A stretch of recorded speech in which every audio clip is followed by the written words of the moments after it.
Welcome back to episode 9. We have 2 special guests today. We have RumpusOMG and we have Adv4nCeD in the house.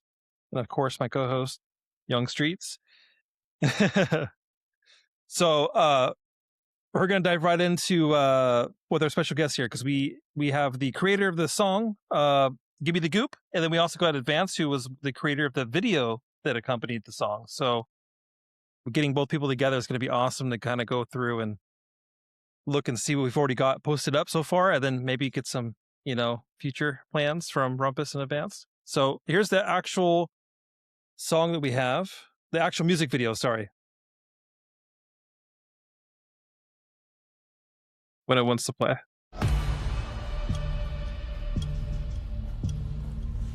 Hey. We need you to go back topside. I need you to get what I requested for. Again? Yes, again. Alright, we just got back. We'll head back there now. We got you. You're gonna need this. It's that kind of mission. But we'll do it. We'll accept. Alright. Let's go, boys. And Rumpus, Yeah? be careful. I'm a topside gladiator. Careful's not what we're about.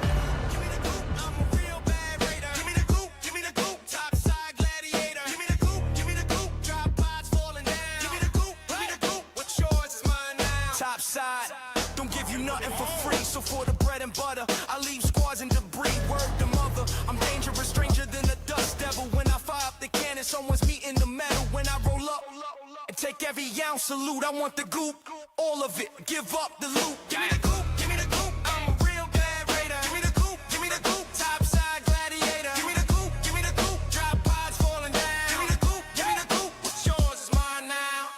Love that attitude. If a raider tries to play tough, they get stripped for models too. Armor off quick, power cells gone. I'm taking scrap from the strong in the weak at dawn. Big up, it's a pickup. Topside extraction zone lit. Better stick up. Don't make me up the grip up. Who are you? You're messing with a Goop zone veteran, stomping through settling. Don't freeze up, you'll get straight for the stash.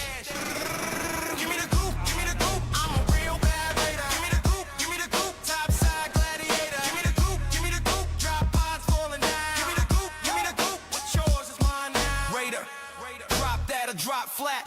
Before you get your whole squad flare back to Speranza. And tell me where the purple at. I'll take that. Where the gold mines at. Oh, and that too. What's in your backpack? Is that for me? Quick, let's hit the Raider hat. No, seriously, it was so nice of you to donate all this goop. Like, before I saw you, I was struggling, and I mean struggling, but now we got all we need. Give me the goop, give me the goop. I'm a real bad raider. Give me the goop, give me the goop. Topside gladiator. Give me the goop, give me the goop. Drop pods falling down. Give me the goop, give me the goop. What's yours is mine now. Give me the goop, give me the goop. Give me the goop, give me the goop. Give me the goop, give me the goop. What's yours is mine now. Give me the goop, give me the goop. Give me the goop, give me the goop. Give me the goop, give me the goop. What's The yours Raiders is were mine harmed. now. No Raiders were harmed during the making of the video.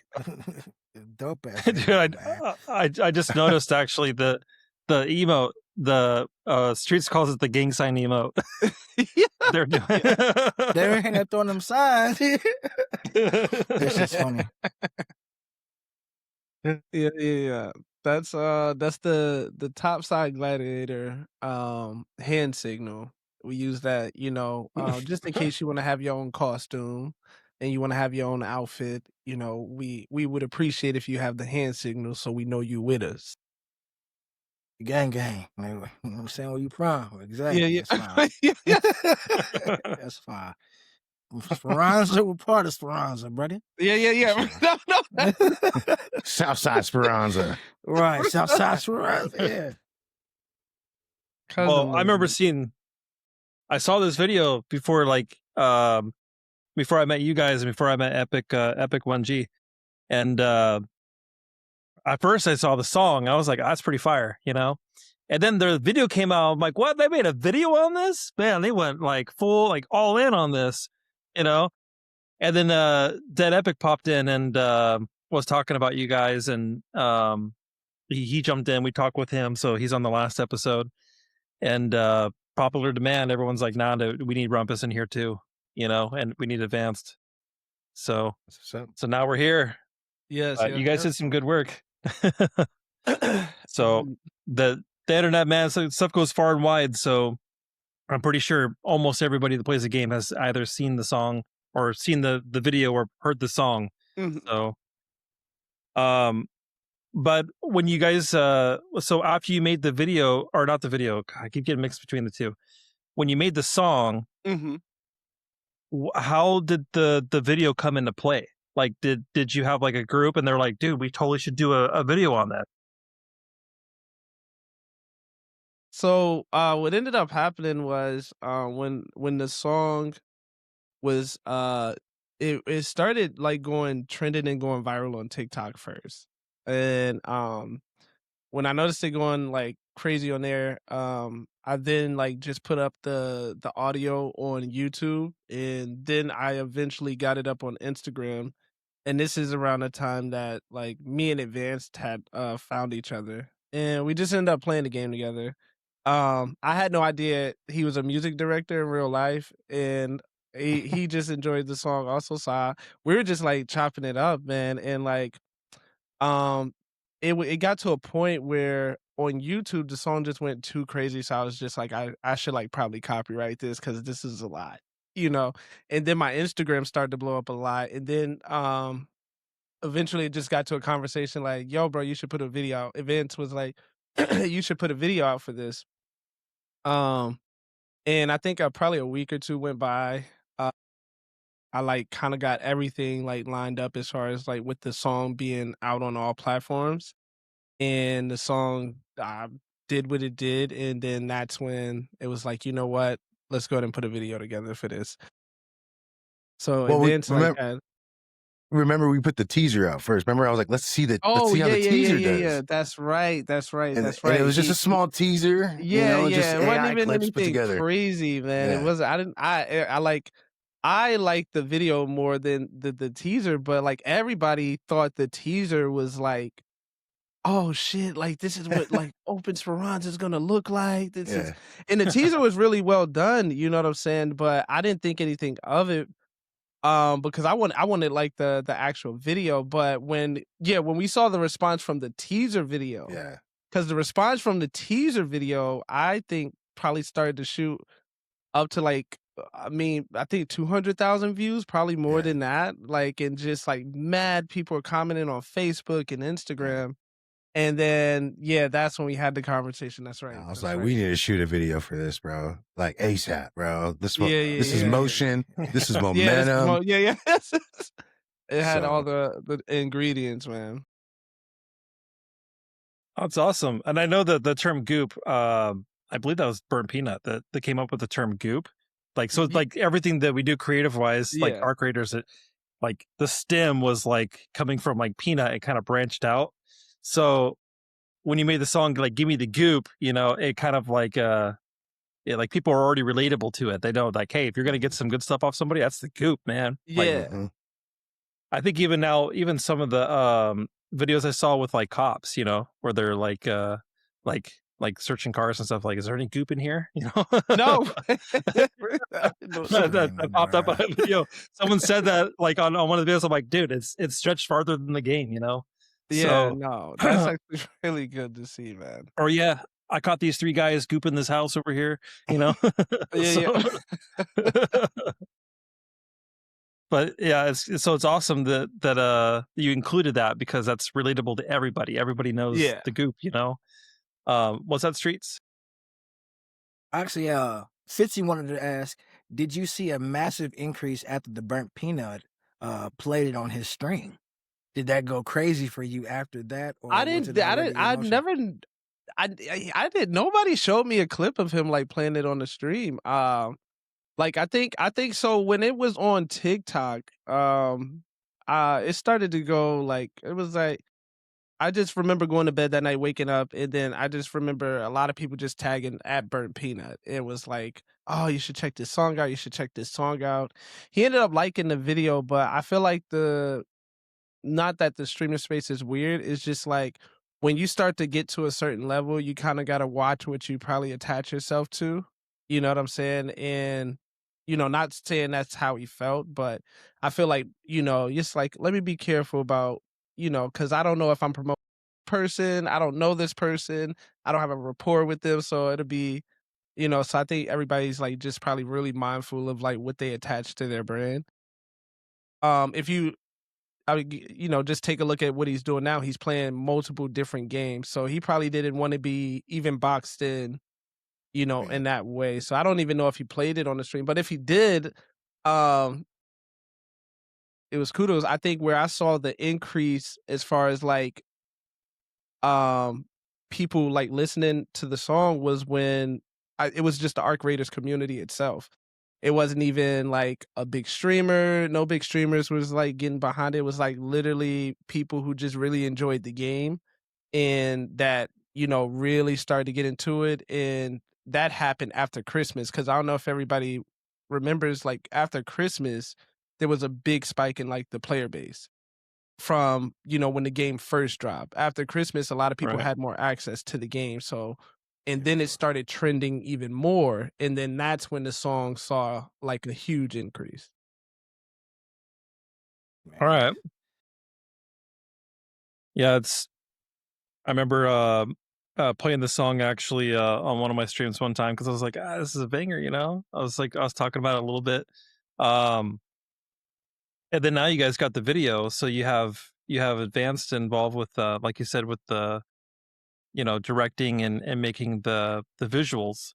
So which I got a ton of clips. I got a million of them in here now. I got this one here, the day 329. Yeah. So this is like this is like behind the scenes. I got it. Did you get that? You did it. He off guard. I forgot about it. Upper level.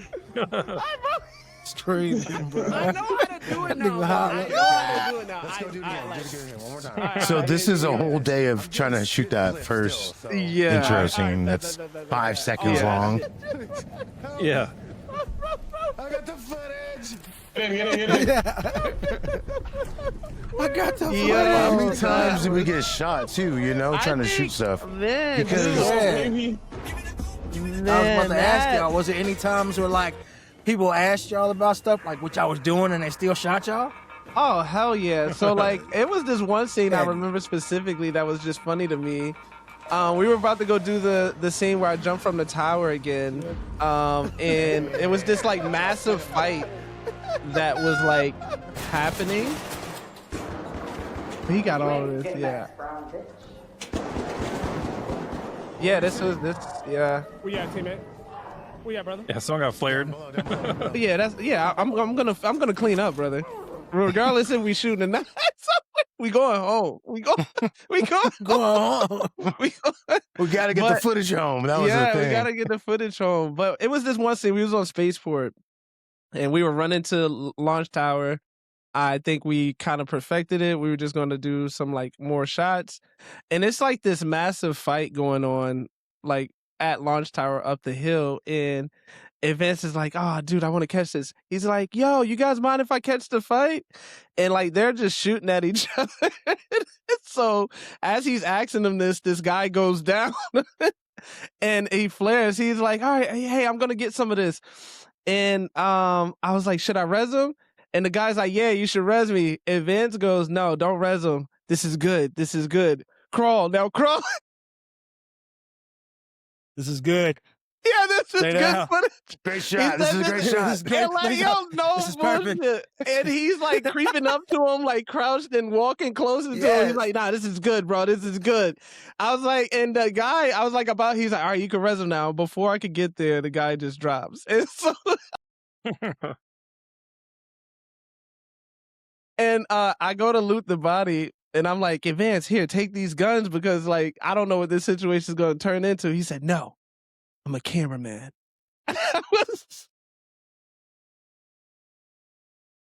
So that was like really one of the moments. This guy was like, "Should I res him?" He said, "No." He said, "Please, yeah, res me." He's like, "No, don't res him." And I'm keeping that in there too. I'm keeping that. Please res me. That's perfect. Keep rolling. It's perfect. This is perfect. So that was like one of like the moments I thought was like pretty. I think that first day was actually the most iconic day that we had probably doing it, because like I think that's when it kind of like clicked for both of us, was like, oh shit, this like actually might be a lot bigger than we think it is. I mean, we were just going out testing, right? And just to see if we could even do this, right? That was the first day. And it was a bunch of testing that actually made it into the video. And the first day, it was just me and you, right? Yeah, and just we were me and you. Again, just testing the camera, testing the zip line jump, testing like filming in a raid, you know? I don't know how many times like people just shoot us and just yeah, but we died a lot. There's a lot of free kids I donated, man, that day. That's what I was saying on the last episode, you know, that the amount of time and effort it takes into production to make something to a polished piece, it's a lot, you know, just getting people in the lobby, right? To where you have, you know, 9-10 people. Just getting the shots and then having to go through all that raw footage to find the footage you're going to use. And then once you have that, then you have the constructed into the video. Like there's a whole, because I video edit, so I understand. It's not just like, oh, I'm going to record this clip and I'm going to have a video. No, like you got to trim, you got to go through and cherry pick and find out what fits. And sometimes you do that and you're like, wait, it still doesn't fit. I need to add this now, you know? So the amount of time and effort and dedication, you know, it takes to make something, you know, was what separates creators from the people that don't make it. So I know it takes a lot. So I appreciate it. The time and effort. So it took like 3 days of filming. And I know after every day we were like, all right, how can we piece this together? Like, what does this look like? Because honestly, after 3 days of filming, I didn't know what it was going to look like. I had no clue. We were just filming. Basically, I was just going to film all the dots and then I was going to connect them all together in the edit room. You know what I'm saying? And that's kind of how we did it. As I edited certain pieces, I started with the intro. I showed Rumpus that. He was like, oh, that's dope. So I was like, all right, we got an intro. Great. Let me try the outro and see if I can start squishing the actual vision together. So then I finished the outro. Or like it was actually the robbery piece I finished. And then I showed Rumpus that. Rumpus was like, yo, that's fucking dope too. So I was like, all right, so that goes there. And then I was like, let me just put the dancing raiders at the end. Yeah. And then I started filling in the gaps. And then I was like, I can't leave out the raiders and the matriarch and the queen. So I put that, inserted that into there. So it was all sectioned off. You know, and by the time I was done with the edit, it took like 3 days to edit. So 3 days of filming, 3 days to edit. We had a little draft, and I was like, look at, you know, we can kind of have a visual story that goes, you know. Well, this is what he not telling you. He was editing it. It's like, yo, listen, Rumpus, look, man, we need a story, man. We really need a story, man. And I'm like, what are you talking about? You know, we killed the queen. He said, no, that's not enough, bro. It's not enough. Like, we need something that's gotta stick, brother. It's gotta stick. Like, come on, like let's think about this. That's fine. And that's how we got the beginning. That's right. Okay, the intro, because it makes sense. I was like, all right, let's get because I think we only had the jump scene, and that was the robbery scene then. Yeah. And that was day 3. Yeah, day 3 was when we shot the beginning and we shot the end of the day, and that was so the robbery scene too. That was something that we again was experimental. Was queuing in with different teams into one server, which we're still perfecting and still trying to find a good recipe for that. But we've kind of got that down, you know, right now as of now. But it started from the music video. Yeah. And being able to get multiple teams in, and we did, and we were successful. And, you know, we fought the queen, we fought the matriarch. Yeah, oh, dude, those, I don't think, those are amazing things that have carried those feelings, those group feelings have carried over into the community now. And now we host community events and group things over, every week. And so that's, one of the things that's carried over from doing the music video was the Q syncs. Yeah. Right. Which is good because the game is struggling right now, and having the community events and having people be engaged, doing something, that's enhancing the game is good for the game in general, right? It's going to keep people interested. So you guys are doing good stuff with that. Wait, why do you too. say the game is struggling? It's struggling in the sense like so player base is down quite a bit only because of the lack of content, right? But they're now pushing out more content. I suspect probably around April, like end of April, when the new map drops, we're going to have a big influx again. So, we're going to get people jumping in wanting to see the new map, because down there's more content. There's more things to do. I think just this one event alone, was awesome. Yeah. It's hard as hell. I mean, I got killed a million times, but it is more content. It's a new challenge you have to do. Mm-hmm.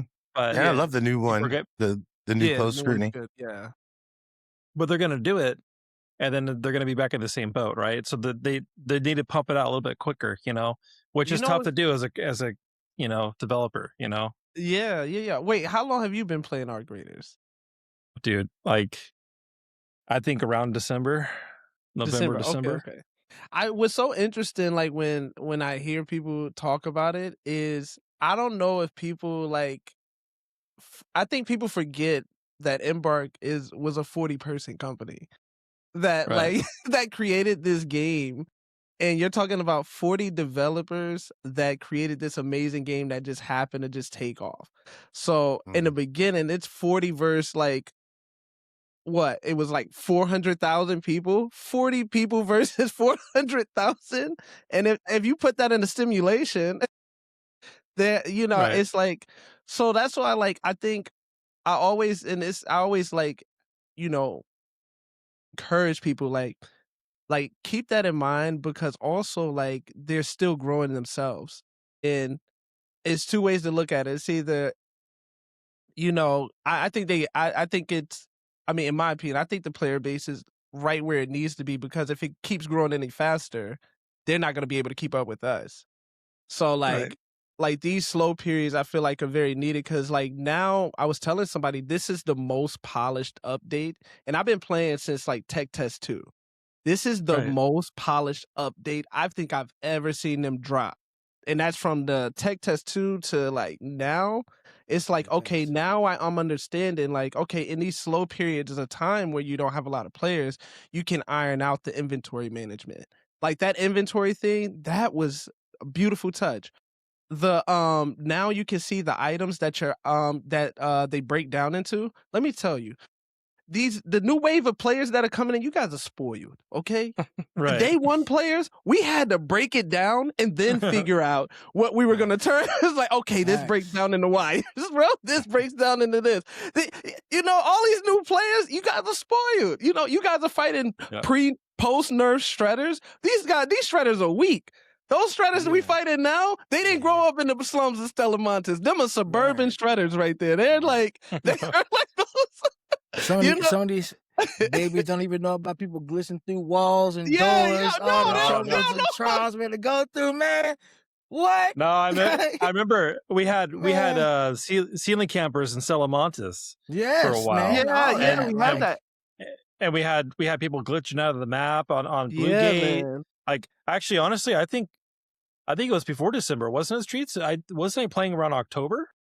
So I think it might have been October. Yeah, I was playing around Tech Test 2 as well, and I played and we know. Don't even get me started on Tech Test 2. You guys think the Toro was nerfed now? No. Was crazy, bro. You was hitting people from sniper distance. Wow. What? Excuse me? There was, but I say all that to say, this is where I encourage people. It's just that's one thing I always keep in mind, with this company, and whenever it comes to it, it's just now I'm thinking of even how I feel with the song blowing up, and then you have over 100 people all just hey, what? It's okay, I'm one, so my content is gonna be a little slower to raw. So I assume that's the same thing that they're going through. We're 40. We got to now hire these new people. how long does it take to get a good developer? Because we want somebody who blends in with us and have the same ethos or same morals that we have, and things like that. But I do agree with you. Like by the end of April, I think we're gonna see an even more polished update because it's like now we probably got a team and a budget and things like that. Well, for me, I follow the trends, right? I look at the players on Steam Tracker. Yeah. I'm always on Reddit. I'm looking at what people are saying. I'm looking at what the big streamers are saying, and I kind of just take it all together in one big glob and dissect it. So my point of view is it's pretty broad. It's pretty wide. As not just as a player, but as someone that is looking at the data. But also understanding how people work, right? A gamer, right? What's going to keep you engaged? Having something that's going to challenge you. And this update that gives you that challenge, it's going to retain a bit. I think it's going to hold us over till April. But I think we're going to get even more. Once the new map drops, a lot of people are going to come back and want to get a piece of that pie. But I did mention in one of the episodes we did that Embark had a $75 million budget, and Marathon that claimed that they were going to be the Ark Raiders killer had a $145 million budget, and they couldn't even launch that game out of the box. They couldn't even get that game to work out of the box. But Ark Raiders has been a masterpiece. Just the way that everything it works in the game, the way that the game functions, the purpose of the game, it just lines up perfectly. It's a pleasurable gaming experience. I went on Marathon and it took me an hour just to play the damn game. And when I got in the game, I was like, I'm going to install this crap off my computer. I don't want to deal with this anymore. So, so as a gamer, right, like they're doing the right things and they did it from the get-go. So, but they got to step it up too. They got to give us more toys to play with. So, what's that, Streets? No, I was basically going to say the same thing. Yeah, I didn't mention you straight. Go ahead. Yeah. Okay. All right. I was going to say something similar to what you said. But I still play the game every day, even without new content coming out. I'll go on Salamantis and just start, capping people. I mean, that's what gets me by, it's PvP. But the Stitcher, I'm super sad about that getting nerfed. That was my baby. We held a memorial for the Stitcher candlelight in the lobby of Stellamontes. Everybody laid their level 4s down proudly. With the kinetics, and someone sneaks by and picks them all up, gets some kinetics off them, Yeah, man. But I think it was a much needed nerf. A lot of the nerfs that they did, it was much needed because now what I find myself doing, I find myself bringing out a Tempest more. I've never brought out a Tempest more than like these past couple days because I'm like, if I don't use anything else, I'm going to get dropped. And then also other people are bringing out their purple guns now. So and now they also made room for the Kanto. You know what I'm saying? Like the Venator was like I won't say like the fire rate of an SMG, but damn near putting out a lot of damage. But so they had to slow it down because now it made room for this Kanto gun that's out right now, which is a medium submachine gun. Right. So I feel like it's a blue. It makes sense because the Stitcher was damn near a blue, probably purple weapon. But now it's a true gray, and it doesn't match up to like the Kanto that they just dropped, which is a comfortable blue. You know what I'm saying? I don't know about the Delabra. They might have to take that one out for a little bit. I've seen people getting two-shotted on Salamantis with it. That's why I want it. That two-shot roll is killing them, man. Now you hit it, that roll is killing them, man. It's doing them dirty. That's why honestly, I like all the guns, bro. I like the Rattler. I started using the Rattler 4 today and yesterday. I just been smoking teams. But yeah, I really like all the guns. I ain't gonna lie. And I like the ease of use of guns. Like, it's very understandable. It's satisfying too. Yeah. Like you ever hit somebody with a ferro shot and then the flare pops up? You know what I mean? Yeah. Super satisfying. Yes. Got one. No, Streets knows, man. I'll do a roll. We'll roll the ferro, reload it, roll and hit, and flare. I go, oh, daddy. Yeah, I'm telling you, man. Tell I like you, rushing man. with the Pharaoh. I don't even sit back. I rush, and I'm gonna hammer you at the end. I'm gonna dodge roll into Go a hammer. crazy. Bow. Triple H. Coming straight with that hammer. Yeah, nah, RKO, brother. Mm-hmm. He said RKO. I still Okay. think Randy. Okay, Tarente's still pretty fire though. The Tarente, man, you get the hallways going with that thing. Yeah. So satisfying. There's no cure for Tarente. I think it's just get out the way. Just go. Should have called it the Annihilator. You can, if you're quick, you can dodge a Tarente. I dodged a Tarente and split him with the Rattler right to his dome because he was so slow and turning. Right, he's gonna turn. I already dodge rolled into his head or right into his face, so he can't like, you know what I'm saying? Swing it fast enough. Yeah. Swing it fast enough. But you don't want to be in the way out in the hallway or doorway. Yeah, right there. Especially they got a level 3 compensator on it, and they got a level 3 mag in it. That thing is, that's the king weapon right there. If you got one guy with a shotgun, one guy with a Tarente, one guy with a Tempest, on Stellamontis, that's the bad news crew right there. So, but I haven't got to play with the new guns yet. I haven't found the blueprints. I keep getting murdered. I got a blueprint. Yeah. They got a little rhythm of what they're gonna do. So these first 2 weeks, nobody's gonna find them. Then they're gonna release them outside of the events that they got them on. They better. I need them. Yeah. I need them. Right, but I think I think why they do it like this is my theory. They have to get a little bit of data of how the guns work, and then they go through and probably do a little adjustment the next time, and then they'll roll out the blueprint. That's just my theory. Because, like, you don't need everybody having a Cancel or a Deladra. We only need a few of y'all for a little bit of data. And then once we see, it's like, okay, maybe the fire rate on the Deladra got to get slowed down a little bit. Well, Papa Sandy wants to go clap some cheeks with a Deladra. You know? I want that thing, you know? Street says, I want to put some melted cheeks. Melt the ass. You already know. Melt the cheese. Wow. Thank you. Sure. Yeah, I'll get it eventually. I just gotta. That's what we're gonna do after the podcast. We're gonna start trying to get these blueprints. So we haven't done the events. We've only been doing PvP. So I mean, it'd be fun. Yeah. Something different, you know. You haven't done the close scrutiny event? I did. I keep getting murdered, man. I keep getting my cheeks zapped off by the Lux Are you fire, going in trios? Vaporizer. Yeah. Doing trios. Go do solo. I got the Delabra on a solo freeloading, and I was running for my life, bro. After I seen it, first thing that popped up, I was like, yank, Vaporizer's fucking. That's funny. That's how I felt. Early game. I went to the Pale Apartments on Night Raid, and I picked up a Tempest blueprint.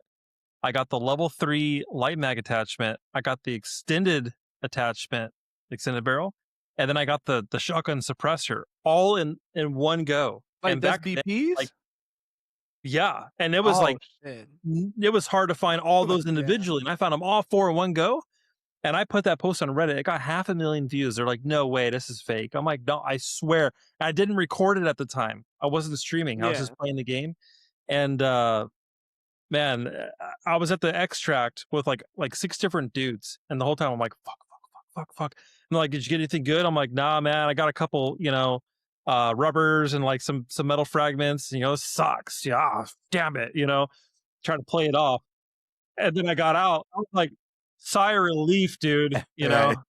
Like I didn't have a safe pocket. I was a freeloading. Just had to hit him with the kill him, boys. He's got everything. I would have 100% got murdered. Why he's on the button? Like we're just both hitting. You sure you didn't get anything, man? You sure you didn't get anything, man? We're very steady. Quiet over there, bro. You don't get nothing on there. I'm all sweating. My forehead's all sweaty and shit. What areas did you go to? I know you lying because they got trinkets over there. You never find rubber in that area. Shit. Yeah, that was a crazy run. Apparently, it was not easy to get. Just a Tempest alone was hard to get, and I found that thing. And the first one I found, I was like, I need to go. but something told me to keep looting, and I kept looting, and another one popped up. I'm like, oh, like Yeah. no way.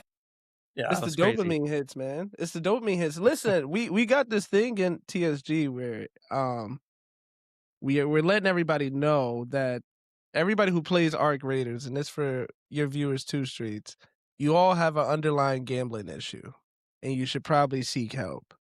So, that's just what it is. If you play the game, you have it's there, brother. You're not. It may not be Texas Hold'em, but anytime you you're willing that to slot every time you do. Gambling every time. Trying to get that jackpot. Yeah. You hear what my man said? He said, "I knew I should have left, but it's just couldn't do it. One more draw, you know what? One more. One more. One more. I know it's here. Yeah, I know it's here. We'll run a game on Cella. Streets will be looting a body, and you just hear him over the voice chat. He's like, "Oh my god, oh my god, we got to get out. Oh my god, there's another one." I'll be like, as soon as I do something good, time to go. I'm out of here. It's time we encourage everybody to bring their own hatch keys, man, because I might not. I can't leave. I feel that. What up, V? That's funny. Shit, that's how it goes, man. Like sometimes we bring kits in, and you get a good a good hit on a team. Sometimes it's like 7 free loadouts in a row. You wipe the whole lobby, and no one's brought nothing in. Which they changed it because we used to complain. We used to bring in kits. We're like, all right, we're going in the murder. Like we're plotting, we're scheming. You're like, this is what we're gonna do. We're gonna go to this lobby. We're gonna go to the top. We're gonna hold it, and then it's all free loadouts. Now they change it to where if you bring a kit in, you have more time, and if you bring a free loadout, you're more likely to be half raid. We would always spawn in half raid with a full kit, and we're like, dude, it's already done.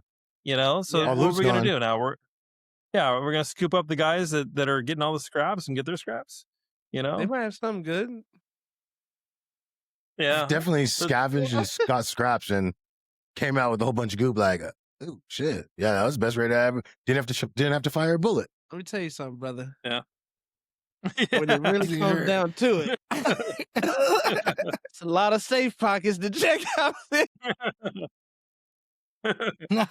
Hey, if they implement them gloves, everybody about to be playing different. You hear me? They need to get that rubber glove blueprint. Yeah, it's never too late to get checked, brother. It's never too late. I'm gonna get what's up in them pockets, brother. Even if I got to dig deep. Hey, maybe one day they'll do like a rubber glove blueprint that costs like 2,000 rubbers to make, and it's one-time use. I mean, who knows? I'm weak. Yeah, I could see them doing like the trinket just to. I mean, if they keep up with that, but they seem like a very, just from watching like the documentaries or the YouTube documentary that they did, it seemed like what I enjoy about it is like they're very like design focused. Like they're really about the user experience, and you don't really get to see that too up close, like with video games, like Bungie. We'll go back to Marathon. You know what I'm saying? Your user experience was like, this is a very clunky game. This is like, I don't understand what's happening. That's poor design. You know what I mean? In my opinion, But I mean, they'll get better over time. But still, just going both, like you could see like each one had like a different theory on like the design of something. The design of how the user experiences the game. So there was an issue for a while. It was like when you try to trade weapons, swap weapons, it would like glitch and it'd pull the same empty weapon out that you just had, so it would get you killed, or you try to switch and it would do the animation that it's switching, but it really didn't switch. Yeah. And I found out that there's a bug in the game, and it depends on the polling rate on your mouse. So if your mouse is over a 250 megahertz polling rate, it causes those issues. I changed. So I run the Logitech Superlight X2. And when I have G-Hub up to change my settings, the game, it's like walking in water. When you aim around, it just felt like it was like smooth, having a hard time, Like it wasn't smooth. It was like I had to fight Like I was fighting At against the 250? no, this is at 8,000 megahertz, right? What are you doing And on 8,000, brother? hey, sometimes they say that the more is better, you know. But what I did, I changed it, right? I changed the setting to 250. Immediately resolved all my issues. So said he wants instant, no latency at all. yeah, dude, I'm one of the. That's the mindset, right? Like you want the fastest speeds, No, but yeah. the moment I changed it, all these Yeah. problems melted away. And I Yeah. tell people, dude, change your freaking your mouse, pulling rate, yeah. and you're not gonna have those Yeah, problems. I literally tested it out for a week, never had those same problems. No, So no. yeah. No, and what's so crazy about it is I think a lot of the technology we have is trying to future-proof, but, like, there's no game that I know of that can handle 8,000 polling rate. Like, you get stutters, or whatnot at the I amped it up, 8,000. man. I was like, I'm about to put this thing in turbo Yeah, mode, man. you guys are about Like about to put them down, man. I changed it, man, and it you know, I'm happy with it. I was like, Nah, my first response was like, holy shit, it in worked. 2 months, and it fixed it. Like I could look around now, like normal. It was crazy. It's like But it's that's like good having to a know because problem. somebody else might be out there that does not know that. Like they probably returned the game because it's like, man, like it's just they gotta fix their game. Dude, Meanwhile, this is shit, bro, they gotta ridiculous. bro. Meanwhile, his mouse is on 8,000. Well, I found out through Cloaksy. Cloaksy was talking about how his people were setting things up for him, and one of the people who was helping set up was someone that was in communication with some of the developers, and they were saying, Yeah. there's a bug in the coding of the game that if you have anything above that, it does not work. The game doesn't work with it, and and he changed it. And he never had issues. So, but it's not like people didn't pick up on that, you know, like it's not a widely known thing. So Nah, it's surprising because only people that know is if you played the finals, you kind of like already like because it's the same thing with the finals. Like the same thing happened in the finals. Everybody was like playing on 1,000, but it wasn't smooth. And then they even got a few Reddit posts about it, but it's not like a YouTube viral talked about thing where it's like, hey, this I'm gonna is do one probably now. I'm gonna make it short. Yeah. You know? That's the short right there, man. Like if you're not 250, you already lost. You know, like something like that. Yeah. I mean, here's why your 8K polling rate mouse sucks, and then you just go down that list. Like, it's just like, and then you Here's know why you your aim is spend garbage. yeah. No, bro. Yeah. Hey, I'm checking what's the polling? What is that? It's so your hertz. How do you check that? You got a What do you Logitech got? mouse? Yeah. G-Hub? G602. Yeah. You got pull up your G Hub. Yeah. So it's the report rate, I think. Yeah. Is also the report terminology. rate. So when you go to your mouse settings where you change your DPI at the very bottom, there's a section I have, there. Onboard memory, so I don't know if. You have to gotta turn that it off real off quick. and then double click it. Yeah. Okay. So when you go to the sensitivity DPI, you just scroll down the wireless report rate. If you're wireless, 250. If you're wired, also 250 hertz. Oh, let's see. Mine's wireless report rate 500. Do 250. If you're having problems, if you're not having problems, then cool. I don't have problems. Yeah. All right. I put mine at 250 though, because I was so over it. And that was the target range they were saying. So I'm like, I'm just gonna go on a whim. I'm gonna do it. It was like magic. It was like that scene with Harry Potter. He's like, "You're a wizard, Harry." You know that feeling? Yeah. That's the feeling I got. Wizard Harry. That's fine. All right, I just got my thing pulled up. So I wanted to talk to you guys about the Flashpoint update, man. We already talked a little bit about it, but the late spawn improvements we already talked about. We talked about the matchmaking overhaul, and I wanted to see what you guys think about the event. I mean, do you think it's too hard, or do you think it's the perfect amount of hard, or do you think that it's people are just cheesing it? Like, what's your opinions on it? I think the difficulty is right where it needs to be to bring the community together, because that's what they ultimately want. So, my experience playing the first couple days, I would go in and you would see other raiders, and for the first time, I was really thinking like, I shouldn't slime them out because I might need their help. So I think this was an improvement, and this should have been what the shared watch event was about. Because I felt like with the shared watch event, it kind of really didn't really have any emphasis on making you have to work with anybody. This feels like you really have to come together, and that's my take on it. I think they're doing a good job as far as bringing the community together.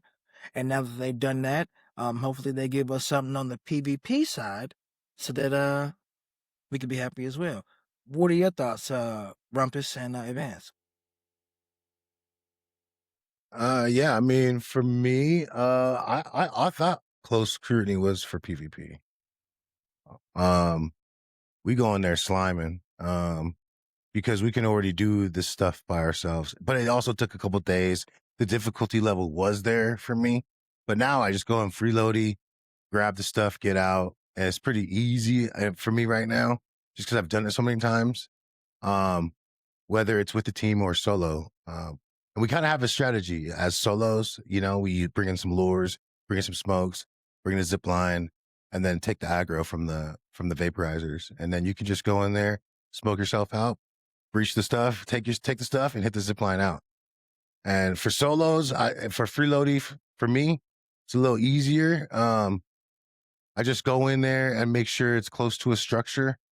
And if I have a zipline as a freeloading, it's very easy.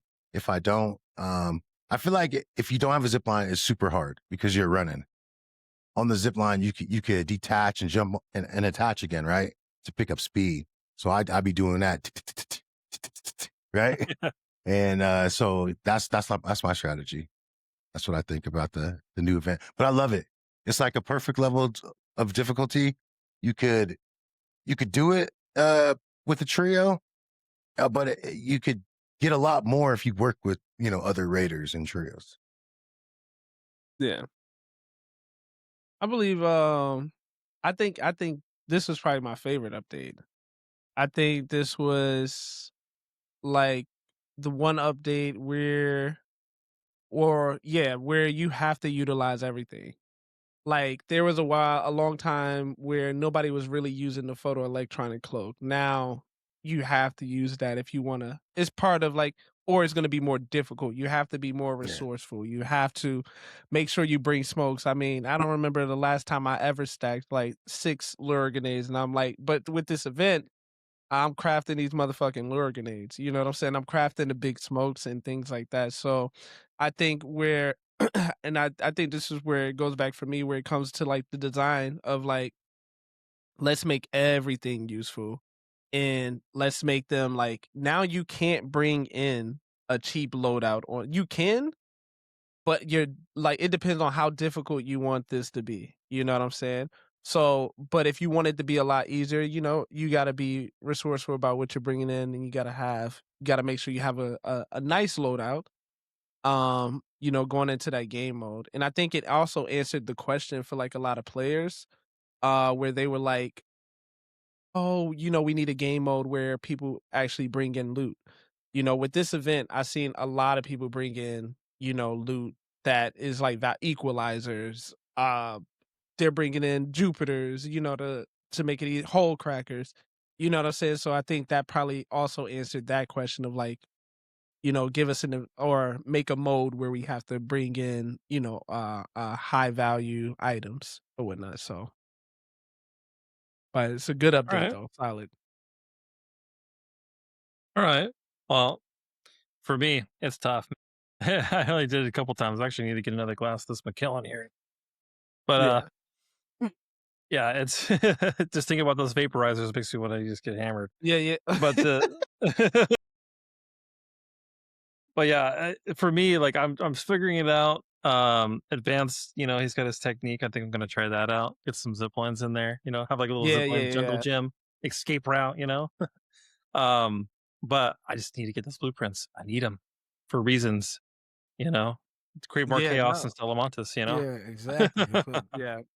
Built to ass. I think it's more toys. We've been asking for more weapons for the longest time. And with the event comes with more weapons. We also get better matchmaking. That's something else we've been talking about very often. So, and then also the crafting tables, right? Where you can craft something and then not have to go in and just manually recycle stuff. You can say, oh, I can get resources this way and have the game do it for you. The only thing I wish they would have added was like crafting bandages, right? Give us a max button that maxes out what we can craft with our resources. So you don't have to click and hold. You hit max, and it'll give you the max amount you can craft. That's what they need to add. That's the only thing. That's my only complaint is they should have added that. Yeah. I don't know why they didn't have that from the get-go, but Bro, I'm trying to tell you, these new players are spoiled, man. You fans are spoiled. But I talk about it, and the reason why I talk about it is, we've been doing this podcast for what 2.5 months now. Like we're fairly new to it, which is awesome that you guys are here, right? Because I mean, we're all in the same boat. We're all up and coming. But being able to talk about this stuff and put it out there in the world, people can see it. People can compare off of their thoughts. But also the developers, right? Who knows? Maybe they've watched this, maybe they haven't. But a lot of the things we talked about have come to fruition. We talked about maps that might be inside of some of the big arcs. Guess what? We had some leaks about that. We had a talk about there's something else that we did. Oh, the shredders. Streets is saying, what if they let the door open to Stellamontis? The exact verbiage they put out that the door was left open and now the shredders are out. Now they're in Bluegate, right? Like it's just mind blowing that like we've been talking about this stuff and the exact things they pop up. The SMG that Wheezy wanted, now we have it. I said something about the sawed-off shotgun. Remember I said that the same show, and then we got the SMG, we got another shotgun. I was like, this is a lot of coincidences, man. I'm not mad, but hey, man, if you guys are watching MBAR, come holler at all of us, man. Me, Rumpus, and Sandy, and Advance, and come holler at us, bro. We got some more ideas we can give y'all. We ain't mad. But we love y'all's game, man. My bad. It's just cool because we do talk about this stuff and then they happen, right? So like it feels good to be able to get it out in the world and like talk about the game that you love to play, but at the same time seeing the progress from the game, doing they're along the same frequency of what your wants are, right? So either most people are thinking the same thing or they're just on point with that frequency in general, right? So so it's awesome. So but yeah, the new event, man, it needed to happen, and I'm super stoked that I get to have more toys to play with, Yeah. So, and Advance has got the blueprint for the Kanto, or is it the Kanto? That's the shotgun, right? Nah, the Deladra. He's got the Deladra. Oh, the SMG. Kanto was right? the SMG. Yeah. Wait, no. See, I can't keep getting the names mixed up, but because I didn't get to play with them yet, so I don't see them every day. Yeah. I just see Delabra. pictures of the name. And I got the Delabra. Yeah. Oh yeah. That's the shotty. I think the Yeah. Kanto was I was the gonna name my SMG. daughter Delabra. I think that. What's that little coil too? There's a coil that just came out too. That's Coil, supposed to. Yeah, I ain't heard nobody talking about that, but that's pretty cool Yeah. too. it I wanna zaps. see how you can. It's a zapper, dude. Yeah, that's gonna be some crazy content coming out when everybody get them. So in terms of the update, I love the whole update too. Like Yeah, the man. closed scrutiny event, the new weapons. I had a feeling it was going to be an energy shotgun. I feel like there's an energy rifle out there. And these, like you said, it's not coincidence. They got these things planned. Obviously, this is already like in their playbook. You know what I'm saying? They're already like probably 6 months ahead. The next thing we're gonna get is probably like a heavy sniper rifle. Need it. You think Yeah, so? Yeah. Hell yeah. We like definitely need it, a bro. 50 cal type sniper A rifle. 50 cal. Yep. Yeah, like that. I swear, So with a so scope, with a energy, big scope. energy Bah, sniper yeah. rifle. Well, we got the Jupiter. Yeah, we got the Jupiter. I was gonna say, yeah, we don't. But does it have we a need scope? something. It doesn't have a Yeah. scope, but That's what I'm saying. That's a battle rifle then. yeah. I don't know, man. You charge that bitch up and it's one shot. Yeah, I yeah, haven't used the Jupiter. yeah. Is it good for PvP though? Hell no. That's Nah, what I'm saying. You hell need nah, the heavy nah, sniper we rifle. need, we need one. Heavy for The energy sniper? weapons, the energy weapons, I'm fine with that, sticking with it being good with Ark. Like, that's cool. Let that be the thing. That heavy sniper rifle, that's the game changer. We need that in PvP immediately. Yeah. That's, I feel like that Immediately. one, So like a Okay. better version of the Pharaoh. a with the better scope. version. A Yeah, version of the- better version of Pharaoh. Yeah. I was Pharaoh, thinking- yeah. And With I like a think it scope should like the have- Osprey. have a the scope. reload time has to be just as like the It same have amount a as the clip. Pharaoh. A clip. Not Yeah, even yeah. a reload or bolt. Yeah, because Like it a can't be as 5. quick as the Osprey. The Osprey, which Yeah. which I love. But I think the heavy sniper rifle is like And it should give you more recoil. So like a boom, and then you gotta reset your aim. You have to reset. Boom. You have to Yeah, reset. Sure. it's good. Embark, if you're listening. Yeah. Right. Oh, and if you're listening, Embark, please give us an augment that will allow us to get up a revival art. You know what I'm saying? I mean, a revival augment. So that, instead of getting 75%, if you get 75, give us that last little 25. If we get out of the way to 100, let us get up. Why not? The revival augment, that's a survivor augment. Give us the You know- You revival know how augment. pissed I would be if I see somebody starting to stand in their feet They get back up. They earned it. and I'm just crawling on the ground. He's like, he's got the augment. He's got the augment. He's got Hey, there you go. Now slime his ass. oh, Get it.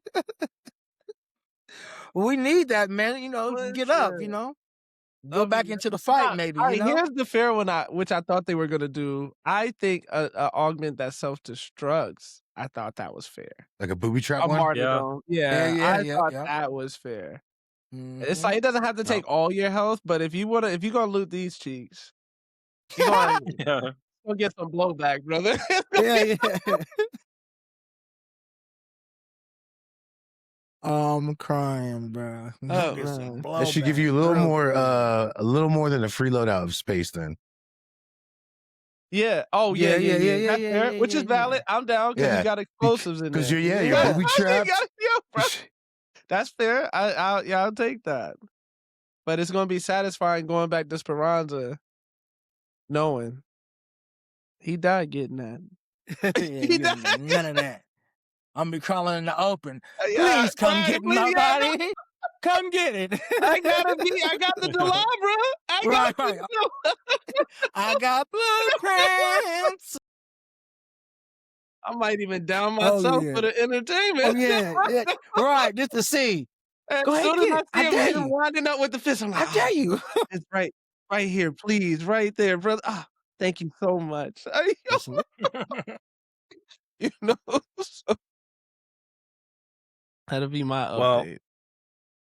Question for you guys. I actually did a clip on this not too long ago, but streamers' influence on the game. So do you feel like the developers are reacting to creators? And do you feel like streamers are controlling the meta? I feel like there's a little bit of give and take. I think their opinions could be considered of more value just because of the influence they provide. The last thing you want is a big streamer down talking your game, Right. right? And I don't think a lot of big streamers like to do that in the first place because it kind of could ruin some partnerships and deals. But I think the developers do their best to cater to, like, at least Embark. And I'm not speaking about any other developers right now because to me Embark is awesome. It's amazing what they've done, what they've created. how they do listen. I feel like, and in terms of streamer influence, like I think that there's a little bit more that they pay attention to. Like there's like I feel like there's reps, that they have dedicated to reach out to these, streamers, almost like company representatives that they can speak to, because you can see other streamers too. Like, oh yeah, I emailed this one guy. It's like, oh, how are you emailing them directly? You have a contact, so. Yeah. I feel like they do. I feel like streamers. I think people give streamers like a lot of credit to like how much influence they have over the game. And I feel like it's more so the amount of hours that they play the game is more of what they probably take away from streamers, right? Because like streamers usually probably spend like 10 plus hours running the game. So it's like, well, who else am I going to ask? I'm not going to ask the guy who's like on there for 2 hours. I need to talk to the guy who's been on this game for 10 hours. Like, hey, how was your experience? What did you go through? Where do you think we can improve? But I don't necessarily think they drive like the direction that the game is going. I think the direction is already set in place and in motion. Me personally, if I was a developer or game company, I would want the person who's playing my game probably, putting in 40 hours a week, or more than 40 hours a week on my game. And I'll probably take their opinion into consideration because of how long they've been playing the game. And like with them being, I look at it like branding, right? You have casual gamers, then you got hardcore gamers, and you got hardcore fans of the game. So like when you're a hardcore fan, you are looking for the best interests of the game and things like that. So I think that's what it is. I think that's probably about the influence that streamers have over it, is like the amount of time that they spend with video games or the game. Well, I think Peanut had a lot of different things early on. He's not on the game as much now. He's been doing other stuff. He's been playing that dinosaur game, the Isle. I mean, he's been playing like a variety of games, like Counter-Strike 2. I'm like, what the fuck? Yeah. But whatever, it's like I feel like he doesn't want to get boxed into a game, and I feel like he's exploring other deals and stuff and other options. You're making that cash flow, man. At the end of the day, I mean, you got to do what makes you happy. So exactly. But if I only played one game ever, I mean, I'll play other games too. Like I play this one called Roadside Research, where you're an alien and you're running a gas station. Like it's so dumb, but it's like it's something different. Like sometimes you got to detox a little bit, and then you go back into the game and you're refreshed. You're like, all right, let's get it. So then that kind of comes into play. Like what? I guess what keeps you? What would keep you coming back? Because I mean, for me, like it's the subcultures. Like I was talking to Rumpus when I first met him. I was like the subcultures of the game, like people doing their own thing. Like I've seen traders, someone just trading down in the metro. I've seen some just artists, and then meeting Rumpus, is a creator as well, and just all these different subcultures. And I'm like, man, I'm a director in Ark Raiders, and and I thought that was dope. And that's what keeps me coming back, is those subcultures and just those different. You don't got to play the game that the devs want, how the devs thought you were going to play it. You literally could just role play someone. And that's kind of how I'm bringing Dale Weathers into this. Because I do come from a role play background in like GTA. I always found that interesting. So, yeah. Someone just asked here, where's the video where Gil gets caught? I sent you the. Well, they're waiting for me to go live. Yeah. Okay. All right. We'll hold off.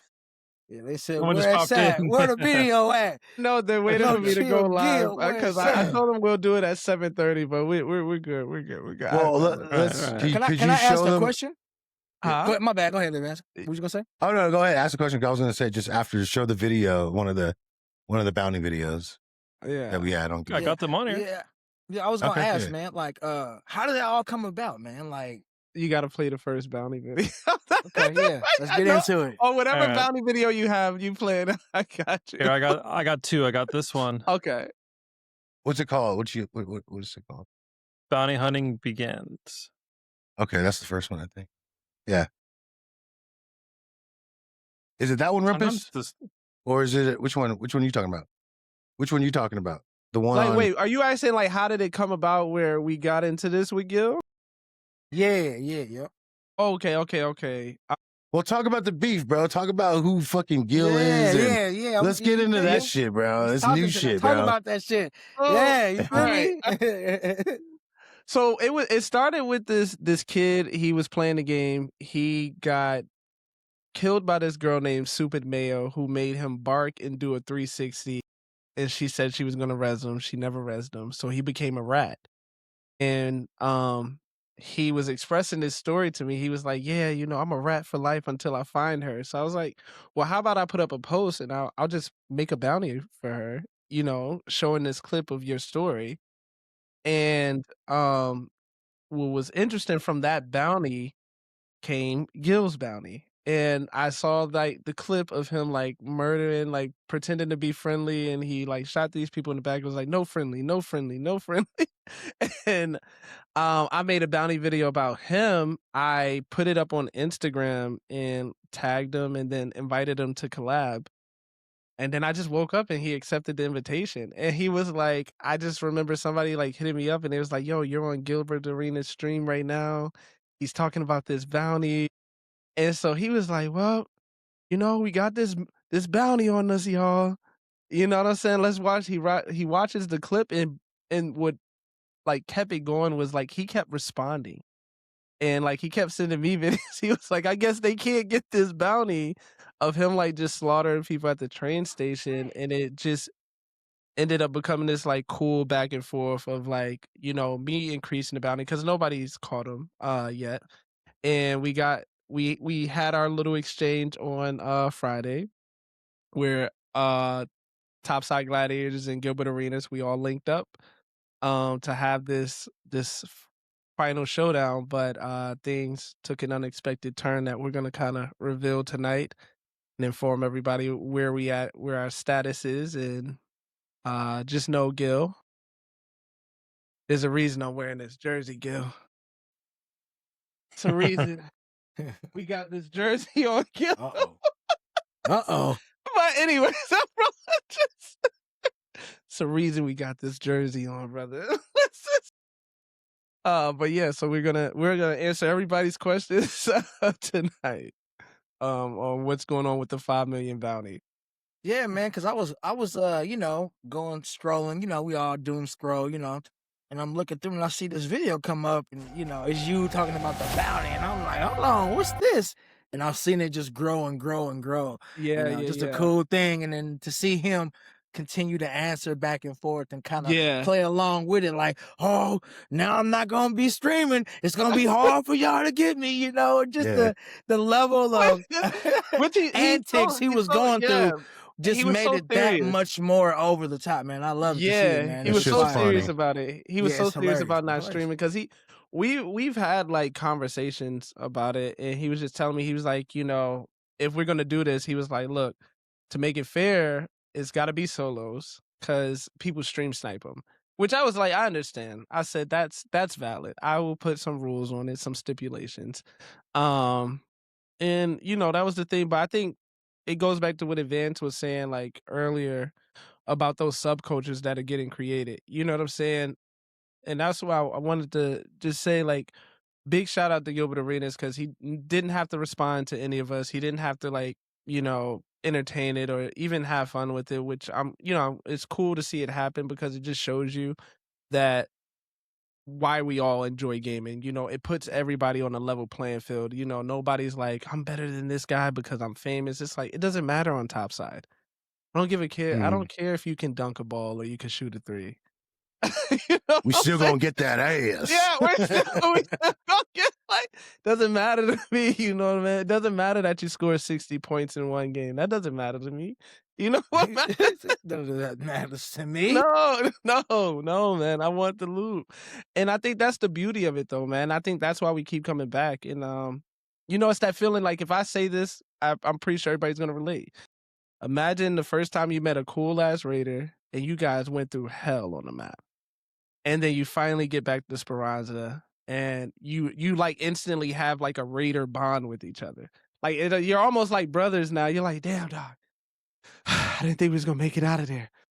Yeah, you good? Yeah, you got that Tempest? All right, good.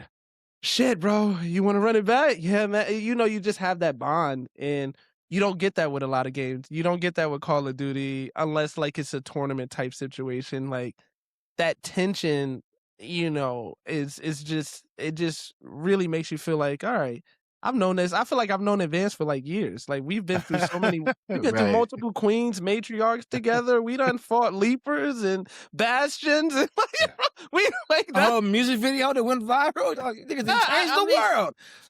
Yeah, it feels like years, and I think that's also mixed into like that cool moment. But that the Gilbert Arenas moments, it's, you know, it's just not over. I'll leave it at that. It's not over. You're right. Hey, do you think Ark Raiders is a reflection of your inner personality? Like, you know how people betray people or people save people and they defib them and help them get out, and like, do you think it's a reflection of your, like? I definitely think so, man. For sure, you know, you can tell. Like, I knew it. I knew it. Slime bomb. I slime bomb. And it's almost like, you know, this game is a social experiment because you definitely can be right near somebody and then you automatically feel like, I don't know if I could trust this person. And then you also think about, what if I slime them out? What do they got? But you know what gets it for me is once I usually hear the person talk, I can usually decipher if they're a good person or not. Like, nah, man, this person kind of, you can just tell, man.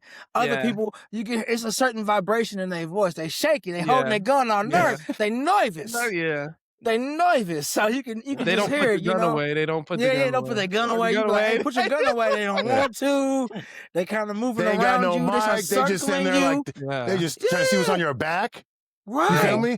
What you trying to see what's on my back for? And if you come from certain neighborhoods, you know, you're like, hey, why you circling me? You ain't about to jump me. Why y'all circling me, man?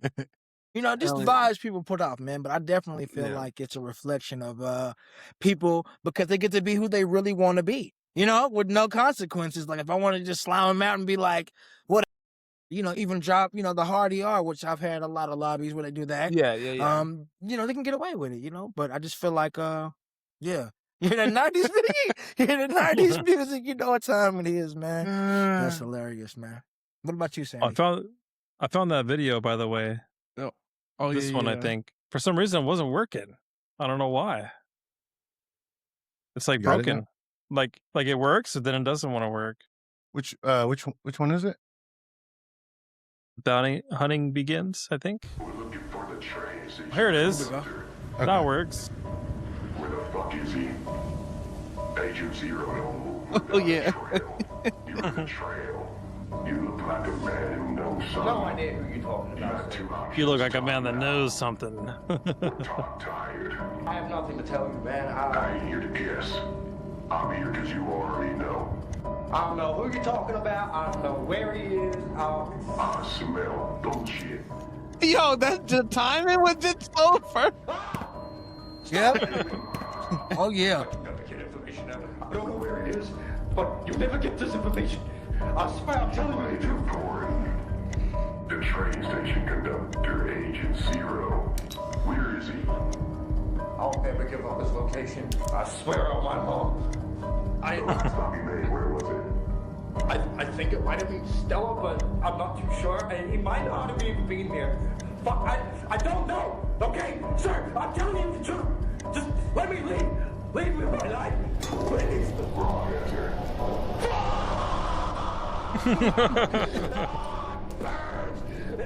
It burns! How could you do this? How? Sir? I told you. Deal with us. And the topside baddies is looking for the train station conductor, aka Agent Zero. This is your final and only message. Sir, You I will know have. where he is. I promise I don't know where he is. I don't know where he is. Please, let me live. Let me live. Let me live. The death bells. Ding. Done. So, Yeah. so that video, we Dead Epic helped on that one. So shout out Dead Epic. Yeah, He was the Dead one Epic, filming. And that was Angry Panda that was acting. Yeah. And then that was me, Dale Weathers, which with the voice changer on, which is like this bounty hunter with that's working with the Topside Gladiators. So, we started seeing the whole drama unfold between Rumpus and Gilbert. So I was like, you know what, bro? We got to come up with some content that kind of fuels that fire. And that's kind of where this shit started, was at least the content wise. I started with that video, right? Like, let's put that out. Right. And so we did it. How we did it was we use our own team. So we didn't have to like Q sync for that. We use our own team and we kind of try to make it look like, like a blaze grenade is the only way you could do damage, right? To a friendly teammate. So that was the whole direction of the interrogation, was like, I could hurt Panda with the fire blaze grenade. So that was key in that video. And that kind of sparked off like the beef even further between Rumpus and Gil. But yeah, Rumpus, you got anything on that? No, that was it. When I saw like that video, and he saw it too, I just know like he'll just send me like response videos to what's happening. Or he'll just like the next day he'll just make like a response video based off of like how we respond. And I think it's been interesting to see like just from when it first started to like now, how many people. I feel like it's getting more attention now than when I first mentioned the $1 Million Bounty. Now it's like, we have some, so it's more to come though. All right.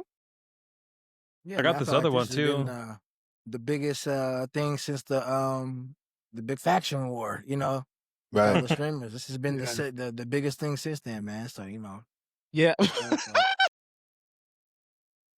Oh.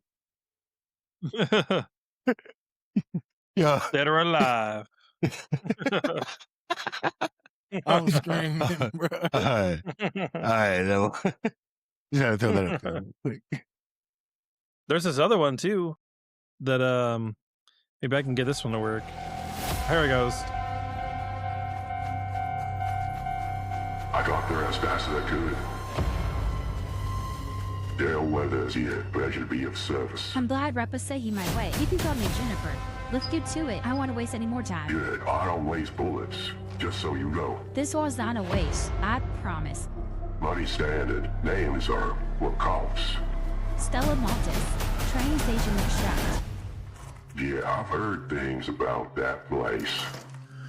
Now you haven't heard enough. There's a fellow behind there calls himself the train station conductor. Doesn't run anything, just pretends he owns the place. Then still on Maltis? You mean Agent Zero? Do you have heard of him? I've heard what's left after him, but tell you something. Joe flies on approach, then has eyes on barricade. You don't see him till you're already stuck. And what else? He says nobody leaves unless they pray. And y'all married? We were friendly, no weapons raised. We transferred the price in full. He accepted the return to extract. He shot us in the back. How many Raiders y'all lose? Too many. So this ain't business. It is now. You got a real name. Yeah, Gilbert Aretas, aka No Chill Deal. Man built a reputation off He betrayal. built it off people trusting him. What's the total number? 25 level 4 tibbets to be added to the bounty. You're not just hiring me. You're a long wage ceremony. You understand what happens next? He disappears. No, he gets found first. On behalf of TSG, the Space Cowboys, and our fellow Raiders, I'll gladly accept your payment for contract. That conductor been running at the station way too long. We can no longer tolerate this. We will find him. Even if it means that it's Rock Uncle Hayes, he will pay back for all the injustices he's committed. We will make sure this is his final destination. 5 Bill Gill. It's dope. Man. Rumpus, That's tell awesome. about that video. How we did that one, because that one again is another smoke and mirrors, man. And I'm I come from the film industry, so I understand how to play with perspective and frames. But I mean, I'll let him know. I mean, that was Gilbert Arenas in that video. Yeah. And then we had Rumpus dressed as me to fake the perspective, and I was one filming that one. So, and then it's a lot of putting together in the edit. Sandy, you would know, being in the edit room and making scripts work. Obviously, the audio that I had made was like a female generated AI enhanced, right? That I just use my own voice and try to emulate a woman's voice, right? Using the program, right? And it's just, so you stitch the conversations together, and try to make the video make sense, in the edit room. So, hey, you guys ever need a Southern voice, man? I talk pretty domesticated now, but I'll be in Salamantis, busting out that "your eyes are blurred, winter cleaner," Oh yeah. I told that teaching lady, So I need some of that, yeah. And you got the audio equipment to record it too. I just, dude, the podcast is the reason why I did it. I spent almost like $1,600 just on audio equipment. And I use it now for the streams for Twitch, is just overkill, but like for the podcast, it's perfect. Oh yeah, Yeah. So what you hear on here is a little different than what the computer is picking up. So when I go in and I go master, I have a lot more flexibility with what I can do. So it's totally needed. That and the camera. I'm a photographer. I 100% tell Rumpus is using a DSLR as a webcam. No, it's the Facecam 4K Pro. Yeah. What? Same in From mine. Elgato? Yeah. Mine And too. then a little bit of light and magic, man. Man, this is a $3,000 camera that's on me right now. Yeah.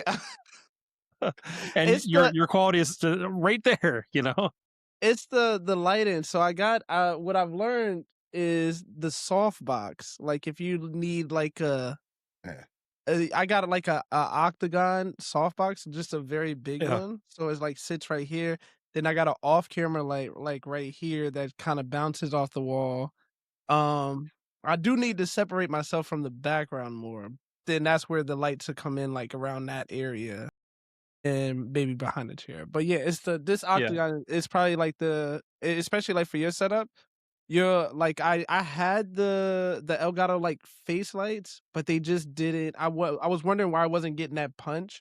And then when I got this octagon softbox, that shit is big, but it changed like the quality of the camera. Once you cut down that ISO, it's a big difference, because the lower the ISO you got, less noise you're gonna get. Yeah. So awesome. Yeah, and man. That softbox allows that light to wrap around. Allows the light to wrap more further, as opposed to like a hard light source that's just going to create hard lines.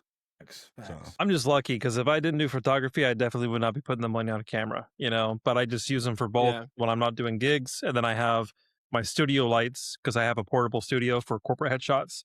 So I got, softbox, speed lights, all that stuff. So I could just set them up and Try your softbox in if it fits in there. The wall's still close. Yeah. Okay. Did you get a little light mat? Look at light mats. Those are like 2 inches squares. I have them in my podcast studio downstairs. I got one of these things, one of these fat boys, But you still need like a LED softbox to soften that. Yeah, put around it. Yeah. Well, it's got this thing. Oh, that's diffusion? Yeah. But that source is small, so you know, it's only going to create so much punch. Yeah, So. but for so far, I mean, this lens, it's a 1.4 aperture, so like it lets a lot of light in, so it doesn't take much to get a solid image from it because it's already running at like 50 ISO, like it's nothing. So I just open the aperture all the way and just let it rip. But yeah, I might change my setup a little bit here in a minute. Get some light on this side so I get like. We should be closer to your camera native ISO though. You know, so if it's 250, you should be closer to 250 and then adjust your settings to that. Yeah, I think I got my frame rate on this thing is like 1,000 milliseconds. So it's like really, really fast frame rate on it. Oh, so you have to burn everything up? Yeah. Yeah, so I bring the frame rate up, which of course you already know. You do the faster shutter speed, your image gets darker, so you need to have a bigger aperture to catch up to it. So this exposure triangle, you know, just it. But for this space here, it seems to be perfect. It's working pretty good. Yeah. Oh, no complaints. What camera is it? It's a Canon R5. Oh, that's the one. Yeah, that's what you were talking about. Mm-hmm. And then I have the cinema. I use that one for like video production. Like if I'm gonna do like a photo shoot on a car and they want to have video of like it spinning around the wheel and coming out and stuff like that. But I don't do much of those. I'm not that good at it. I'm better at How pictures. do you guys feel about AI? Like you're a photographer. How do you feel about like use of AI, enhanced AI? I think when people do corporate headshots with AI, people can tell. Jesus. I can tell. Because there's certain things. So you can get an AI picture of a car. You could tell the prompt, hey, make my car moving really fast, right? But with my camera, I can zoom in on a car speeding fast and have a high shutter speed to where the wheels are stopped. And you could zoom in and you could see the casting marks on the tires, you know, like super deep quality. AI doesn't understand that. So it misses out on certain things, you know? Yeah. But hey, if you just see the picture in a pinch and you can't pay $400 for a corporate headshot, and do it, you know, like if it works, it works. So look, this is some of my I like to use AI to enhance like the gaming experience or the streaming experience, right? So I have a couple AI videos that I've done, and you know, I'll take my guy and I'll AI make him realistic, right? Like going through stuff and you know, just got a power cell, like that's Kill Gill right there. That's the campaign we did for Kill Gill. So, and then I like to just dress up as my character, you know, from fire, bro. Oh, they got it on Twitch. What do y'all think about that? About the idea? What was that question? He said, "What do you think about guilds and Ark Raiders?" It's like factions. I'm gonna say like factions, correct?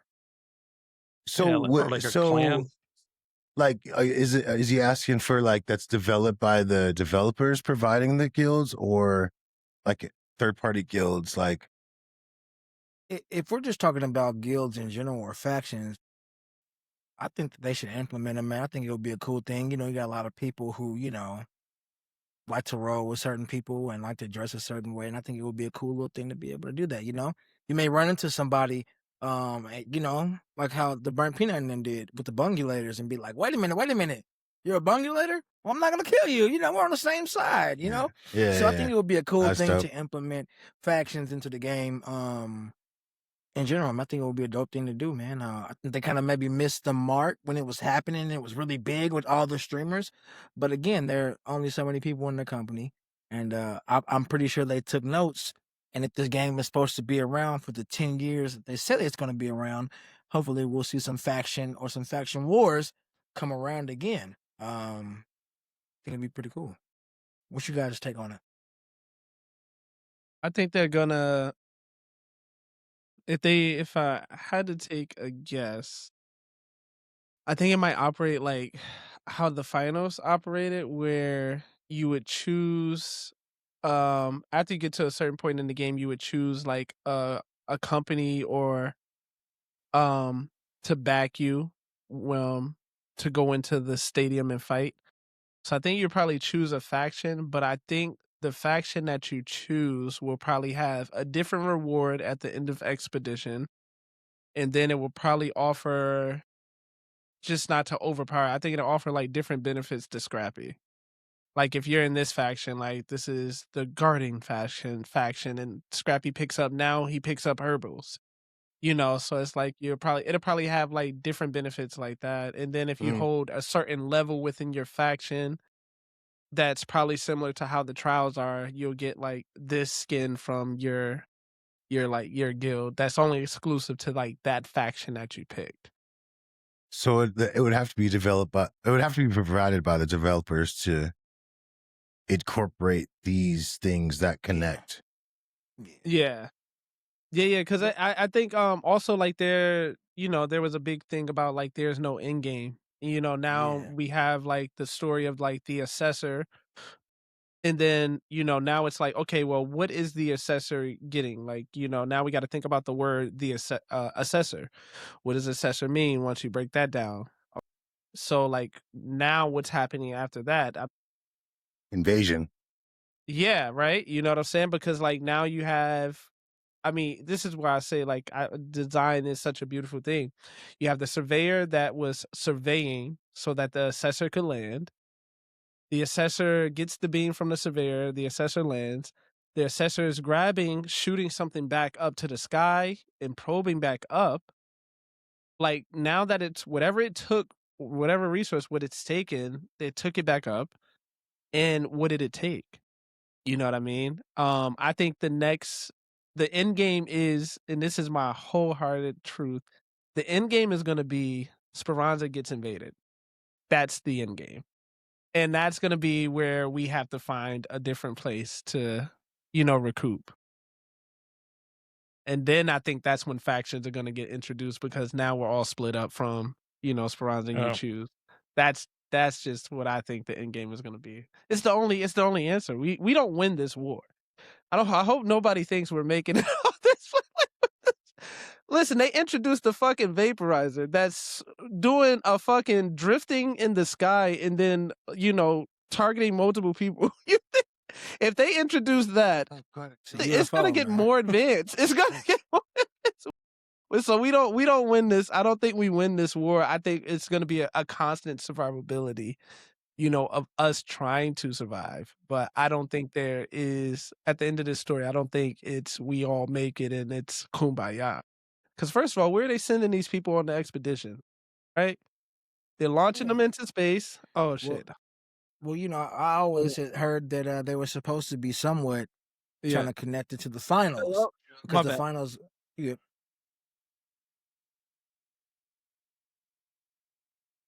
Well, the finals was their side project.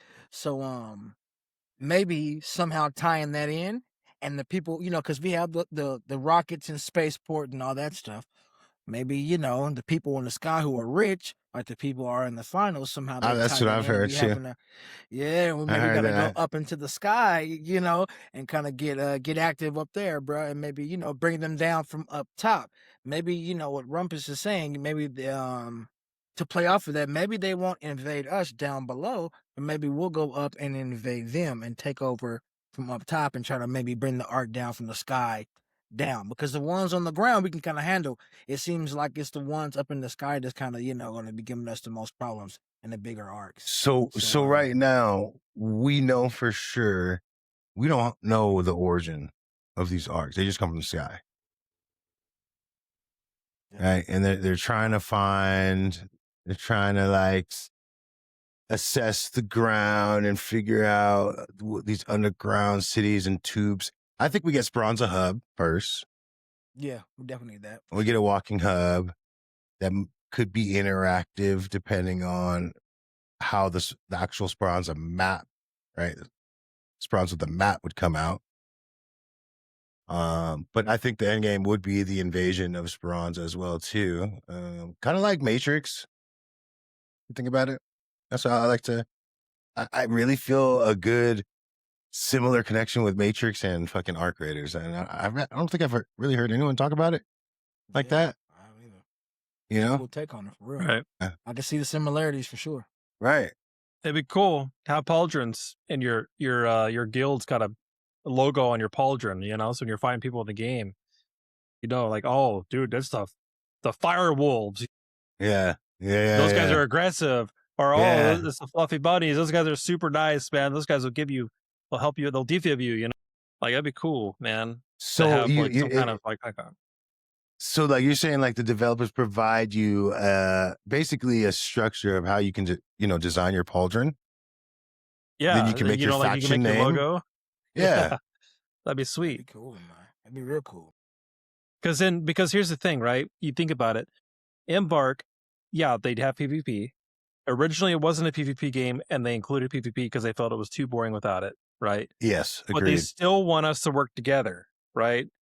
What's a better way to do that than to introduce a gilded system in the game where you can make your logo and people are going to want to be a part of that? But it could be both ways. It could also be PvP because then you also have a guild war from one guild to another. So you could be in the game on a friendly lobby, like, oh, those are the firewolves, dude. I want the fluffy bunnies. We're going to slime this fool, you know? Or like, even allies, where you got the fluffy bunnies and the firewolves and the TSG. Like they're allied up. So, you know, they're slaughtering all the other factions. We should. Yeah. Yeah. That's fire, bro. Yeah. I love that. I think that'd be cool. But like having the icon in game, I think that'd get people real interested in wanting to do like a collab with other teams and stuff, you know? And speaking of what you're saying about the Speranza Hub, hopefully they give us the option to be able to mix and match your clothing. So you can be, you know, be able to stand out and be able to, and, you know, be different from everybody else. So it's not like you're the same character. You may want, you know, want this wolf headset and maybe these, you know, boots and this, you know, pants and shirts. So I think that if they give us that, it'll give us a sense of identity and it'll make it a little bit more in depth with the whole role playing thing as well. I like to role play too with the GTA. I was over there playing RP. That was my shit too. So what server? Or I guess.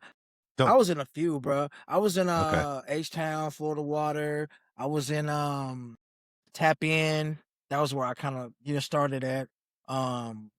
There's a few, man. I'm if I don't say all of them, they're gonna be mad. Hold on, let me, because they're gonna be like, you didn't even shout us out, bro. Like, God, there's so many, bro. I'm going through them in my Discord. Victory Lap, shout out to Victory Lap for sure. Float of Water, like I said, Lost in Thought, Hard to Kill. Yeah, so I was in a few of them, man. What about yourself? What was you in, bro? Shit, I would say I spent a lot of time in a big city roleplay, and then went to like Grizzly World, Badlands. I don't think I went to No Pixel, but I ended up being in Prodigy RP like this last stint, and I was like, you know what? I think I had went into Prodigy and Pixel, I think, at one point. Yeah. Prodigy's dope. I love Prodigy. I was just running the Weasel News Network, you know, the business and as in the public server. And so that was dope. It was just really just taking what I already knew in the real world and planning and applying it to the role play of Weasel News. And, you know, we started producing shows and commercials and the whole shit, and I got tiring, you know, because it was like role play, bro. Like I'm clocking in like every day at 9 a.m. Like, bro. sitting at the front desk, you know, like, all right, sure, man. Let's keep on doing this. Did you play your same character across every server, or did you make different characters for each server that you went into? Yeah, I made different characters for the most part. Like I was doing gangster shit. In my earlier days, and it was like doing creative like executions. We wasn't even like shooting people at one point. We were just kidnapping them, throwing them off the docks in the trunk, you know, throwing them off a mountain, you know, putting them over a campfire and talking to them and letting them blow up in the car, and just all these different ways of executing people. So we was doing that as some gang stuff. And then when I went to Prodigy, bro, I tried something different. I tried like, let me not do no crime. Let me be an outstanding citizen. Let me try living my best life in the most professional way.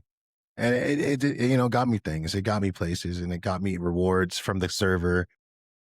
like a lot of streamer creator rewards. I was able to do just because I was able to implement some creative. Even though I was doing the goody two shoes guys, I was still like doing snake shit, like hacking my own network. Yeah. I was hacking my network and creating like this whole underground network of like the anonymous group, you know, like the real anonymous group. I called them the ominous group. So like we had hacked the fucking TV signal, and I was like going against all the fucking government officials, and no one knew who it was. I didn't tell no one about it. So I was just fucking hacking my own signal. And it was crazy, bro.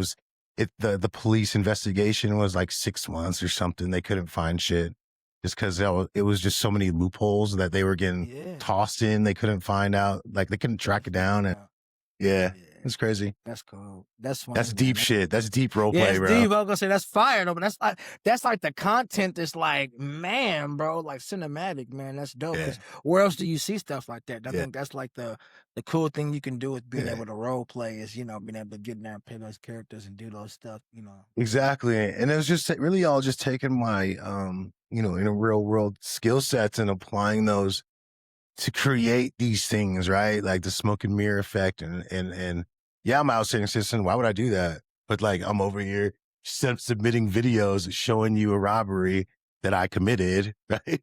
In my own business. But like, you know, how can you prove that, right? I'm sending you the information. It's just crazy. It's very deep role play that I like to implement. Yeah, I think there's one thing missing that no one's done yet that I think would be awesome that I've been wanting to do is a live action role play like video for Ark Raiders. Yeah. Like, what do you mean live action role play? I have cinema cameras. Like, I could do it. Like, I mean, I've like, seen like people make an episode, like, but no, not like a full series. You know, like they may have done like a clip, like a short little clip, but no one's ever made like an episode. I've seen a series of guys that go around and they dress in Ark Raider stuff. I think they're from like New Zealand or some shit. But they're on social media. I forget their names. They do these clips of random situations from Ark Raiders, right? Like, you know what I'm talking about? They're the ones that did the game store videos. I'm not sure, but those are the only ones I know that are doing like some sort of series of like live action real time stuff. But I mean, like when you watch Fallout, like the Fallout TV series, I'm talking like that. Like no one's done anything like that. Like how like cool cinematic TV series, yeah. Oh, dude, how cool! Like even to have one episode out as like a pilot, you know what I mean, and then put it out and see what people think, dude. Like that could be huge, you know. I'm pretty sure that if you have the capability to do it, you know, and Bark would be like, all right, let's license it, you know. Well, let's plan it. All it takes is some people like ourselves to come together like we're doing right now and to do it. You know, we pick a day, some time out the year, we meet up, we try it. We pick a place, we try it, we film it. Next thing you know, we're in the money. You know what I'm saying? We're on TV. We create we got props. You got people who can make stuff. I mean, why not? Anything's possible, right? Dream big. Why not? I would love to do some acting. You know what I mean? I'd love to, be alongside my brothers and making something that everybody can enjoy in the world. You know what I mean? Like a TV show or a series off of a game that we all love playing. I think that would be amazing, bro. And why wait for somebody else to do it when we could do it ourselves? You know what I mean? I used to do what they called Old West reenactments. So I have Old West attire with a with an old school 45 long Colt that shoots blanks, put blanks in it. And I would go to some of these old school towns and there'd be a team of us and we would basically act, we'd act scenes. So I've actively I've done it, and it was a lot of fun. We had like a bank robbery, scenario, but it was live so people could see it. And, one guy will jump out of a window, fall back and land on the, on the edge of the window. And it was actually padded, but you couldn't tell from down below. He'd bounce off that and onto the floor, so it's pretty cool.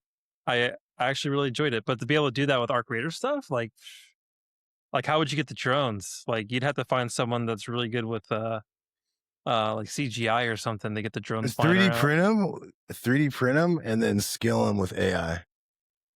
And then like fishing pole with string, you know, flying around. Yeah, exactly, bro. No, for real though, like for real.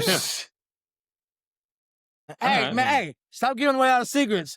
For they take it and we be mad somewhere watching it on Netflix. Like, I knew it, they stole my stuff. I knew they were listening. Goddamn I it. knew they were listening. You see that, babe? You see that right there? Yeah, that's what I was trying to tell you about 2 years ago. I told you we should have got I told you. Look. All right, so all I wanted to do is kind of close it off with the state of the game, right? So, do you feel like it's growing or declining, the game in general? And then also, what does the game need, like, right now as it sits? What's something we urgently need in the game? Okay. Is the game growing or declining? And what does the game need right now? Yeah. I feel like the game is growing. The reason I feel like the game is growing is there's this thing in like social media where every follower isn't like the follower that you need, you know? So you want to attract like the right followers that like stick around. And I think the game is growing in the sense of like they're attracting the right gamer base that's going to stick around for those 10 years that they're talking about. What does the game need right now? At this very moment, I think those little bugs that they have, like yesterday I had an issue where I was like defibbing somebody and I tried to go to defib another person and I couldn't use my defib anymore. So I imagine if I went through that, there's probably 1,000 other players who probably went through the similar thing. And just you know, polishing the updates where after they come out, those little bugs aren't happening, and then the server outages. That usually happens like after every update. We usually have like a server outage or they got to stabilize the servers.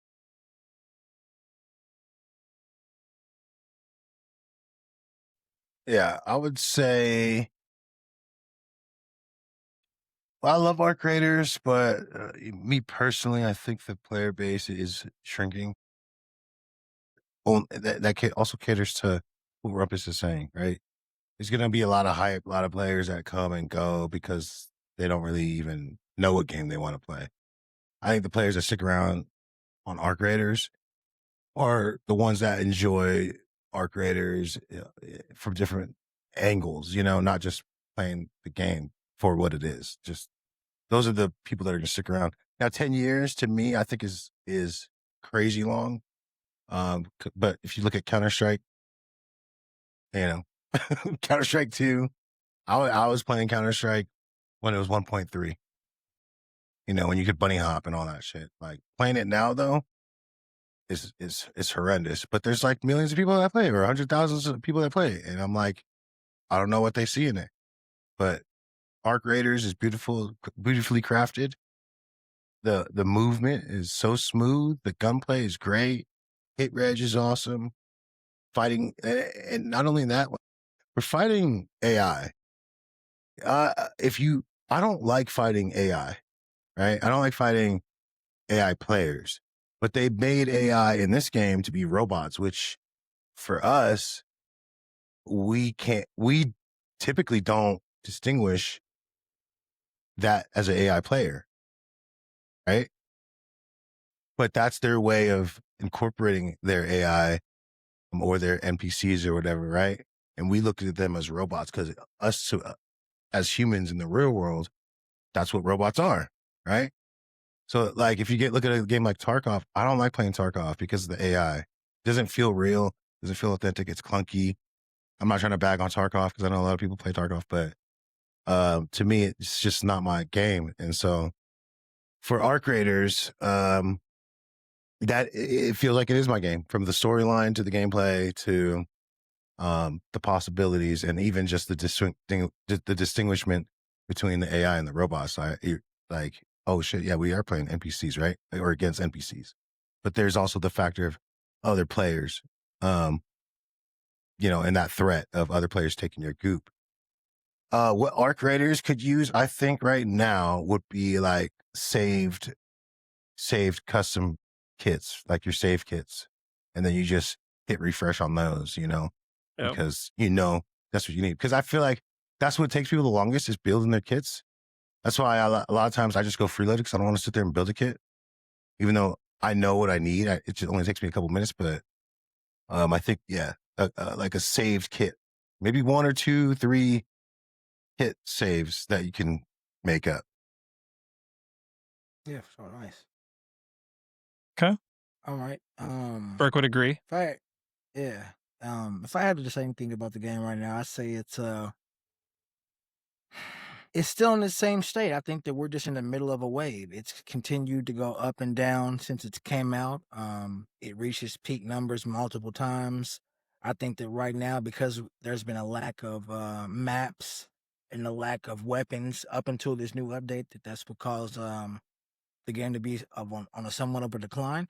But now that we're getting new content, we're getting new weapons, and here in about 2.5 weeks, 3 weeks, we're about to get a whole new map. So I think that's when we're gonna start to see it come back up. So again, I think we're just I'm gonna agree with Rumpus and Adv4nCeD1.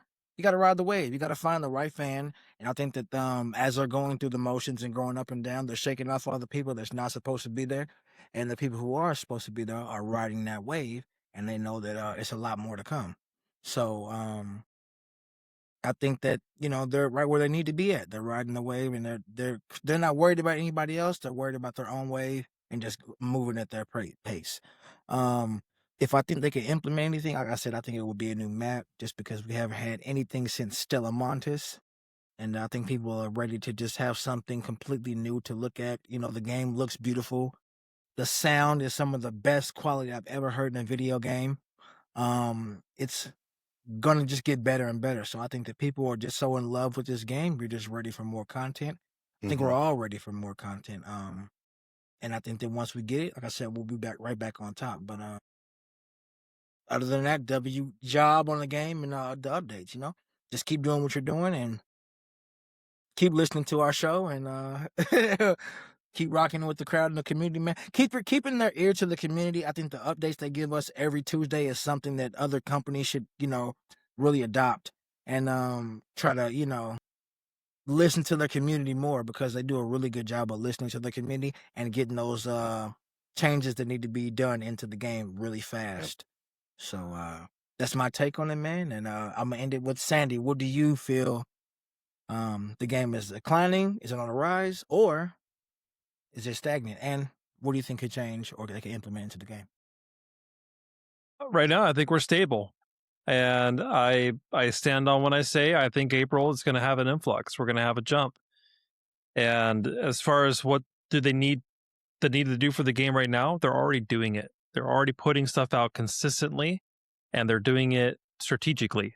So it's not just, like a kid wants a cookie. You don't give them the whole pack of cookies, because then you don't got any more cookies to give for the rest of the 2 months, right? You give them a couple of cookies each day, and he gets to enjoy the cookies.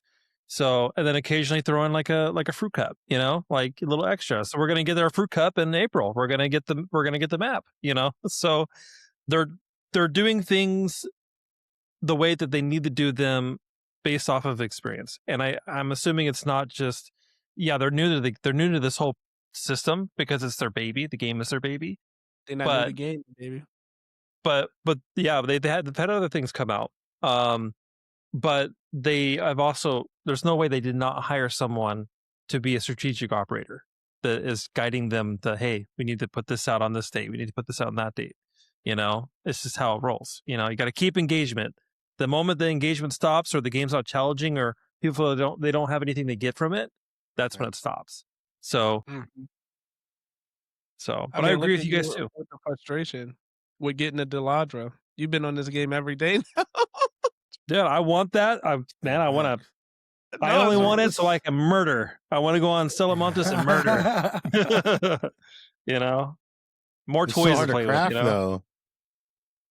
Yeah, but I'll find a way. I'm pretty motivated on murder. So again, I'll that Motivated on murder. exactly. You see how that caters into what they want is that you're gonna have to go Goop. You're gonna have to play the game in order to do what you want to do. Yeah. Yeah, so now I got to go into these other maps and wait for other people to collect it all for me, and then I kill them and take it from them, and then make my Delabra. It's an endless train. That's Yeah, good. I don't know. That's a good point, man. I don't know. Yo, I'm excited for it. Yo, your chat said separate PvE and PvP game modes. I think a PvE event would be dope. Like one with like Hella Arc, Vaporizers, Rocketeers, like close scrutiny. And maybe that's coming. Maybe that is coming. Let me tell you. But I mean, has anybody played Helldivers in this chat? Right, us. Yeah. Yeah. Okay. Do you get the same tension from Helldivers that you get in this game? Hell no, because you can't kill people. Right. Well, you can, So but you get like banned. That's the one thing about Helldivers. You get these cool weapons that you're like, damn, I wish I was like going against somebody. Yeah. But we're just fighting monsters for like, which is not, it's not bad. But I think that tension is that's the whole, even though somebody says we want only PvE, even if they give it to you, you're not going to feel the same about the game. It's like, but I like the idea of teaming up with a bunch of humans to go fight Ark. Yeah.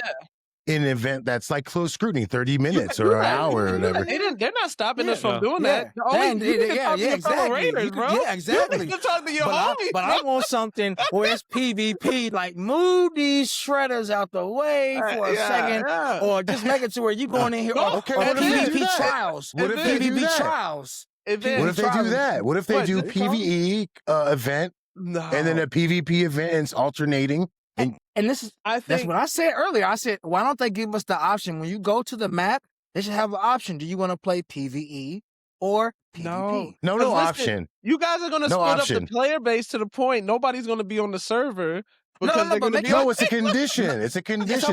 Make it like a thing, like all the time type of thing. That's valid. How they have like a lock gate event or something. You get like, okay, a PvP for like an hour or 2 hours you get on different maps. Here's a PvP arcs. event or you gotta bring in an 80K fucking kit. Sandy, do you hear these friendly raiders right here? There you go. What are we talking about? Friendly? No, I'm trying to go. I said PvP. We try to cater to both. I'm trying to go slime somebody out. Yeah, I'm saying though, Sandy, they not trying to go through the trenches. You know how it feels when you fight a vaporizer, then you holding off a team? Brother, that's how I feel, bro. That's how I feel. Well, Sandy, tell them how you feel about the shredders, though. How many fights have we been like right there about to win, and then here comes the shredder with this belt out. Pow. Spanking cheeks. It's over. Didn't I tell you to go to Speranza? Get your ass to bed. Get your... Man, I had a one moment with the shredder that actually it pissed me off actually a lot. We're trying to get up this damn zip line. I remember that. I was playing he with zips up, no problem. Smirk jumps up, he fucking zips up, no problem. I go to jump on it, it doesn't grab. I jump like 5 times the whole time. I can hear this mofo coming up behind me, getting all comfortable in my butt cheeks, and just lets loose. And I'm fried, and I died because the game wouldn't let me up the damn zip line. I was like, damn shredder.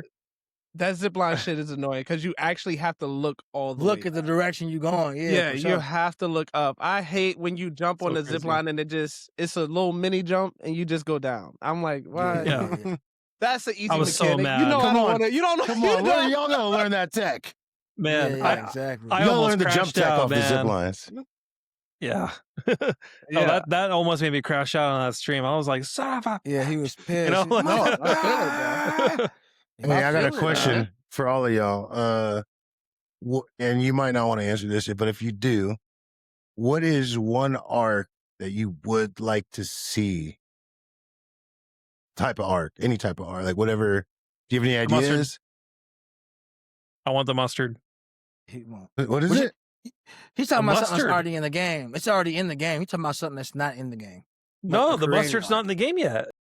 No, but I'm saying it's already a design. I was gonna say something like a sandworm or like a scorpion that like goes underground and comes up and. Yeah, man. You know. I want the mustard.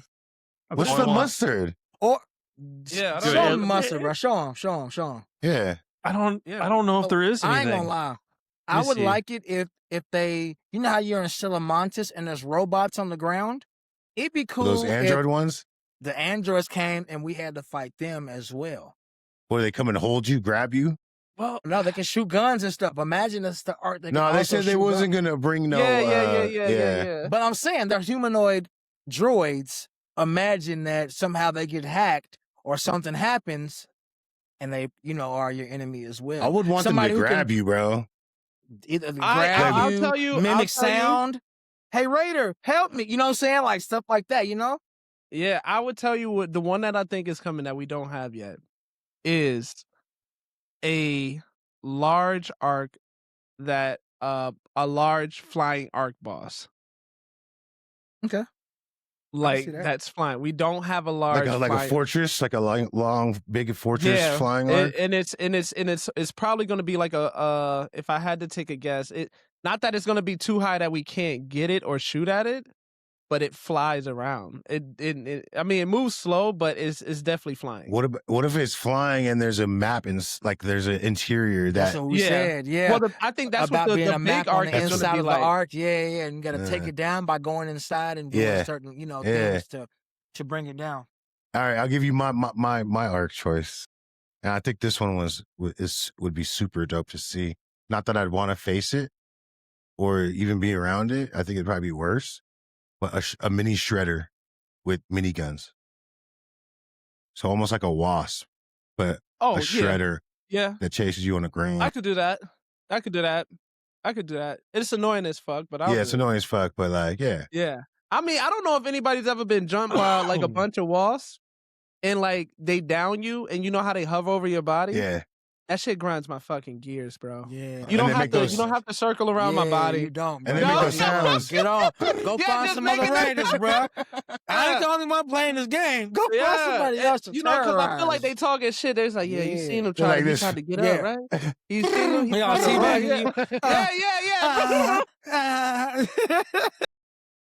Yeah, got one. He I'll over tell you, here. he does that a lot. The vaporizer does that a lot. You'll hide in the bushes. Yeah. He's sitting there waiting like, nah. I'm bro, gonna wait you out. I think that was probably one of my favorite arcs right now. I found it. You guys want to see It the reminds me mustard? of a UFO. It's just tight. I ain't gonna lie. Yeah. Show us the mustard. Yeah.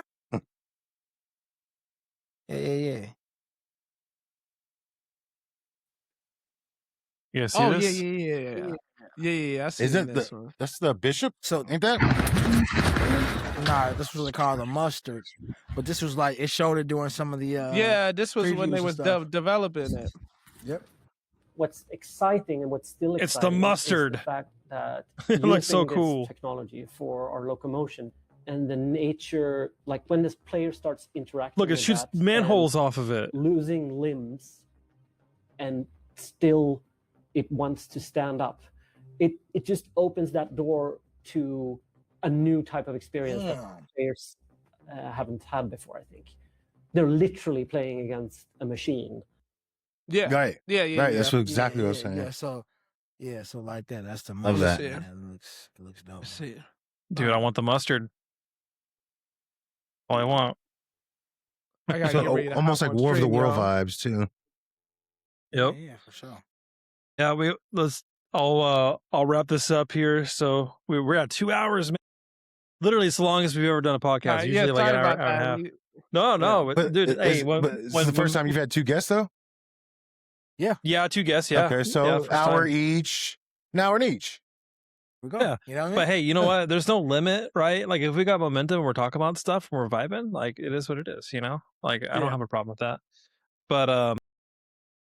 But yeah, I'll go ahead and close this off. So thank you guys so much for coming in and doing this with us. You know, it means a lot. You know, we're all creators here, so being able to kind of bounce ideas off each other, it's awesome. You know, share that with the world. But and you guys got anything else you guys want to add before we close it off?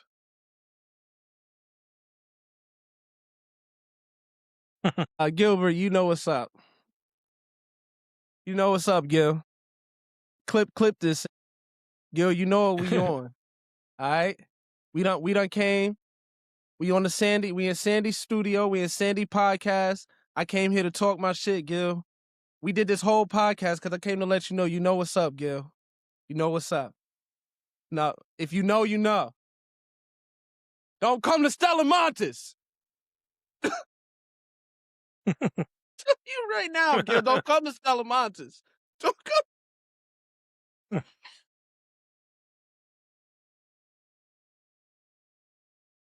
Come to Stella, it's a wrap.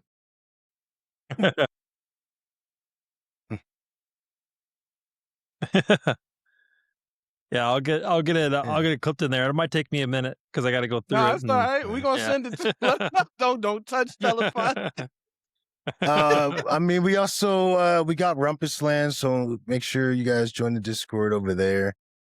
It's kind of our it's Rumpus's gaming community, and so he's allowed me to help him, facilitate the operations on it, and it's been nothing but a blessing. And yeah, we got that, and we got social media as well too. You can check us out: TikTok, Instagram, YouTube.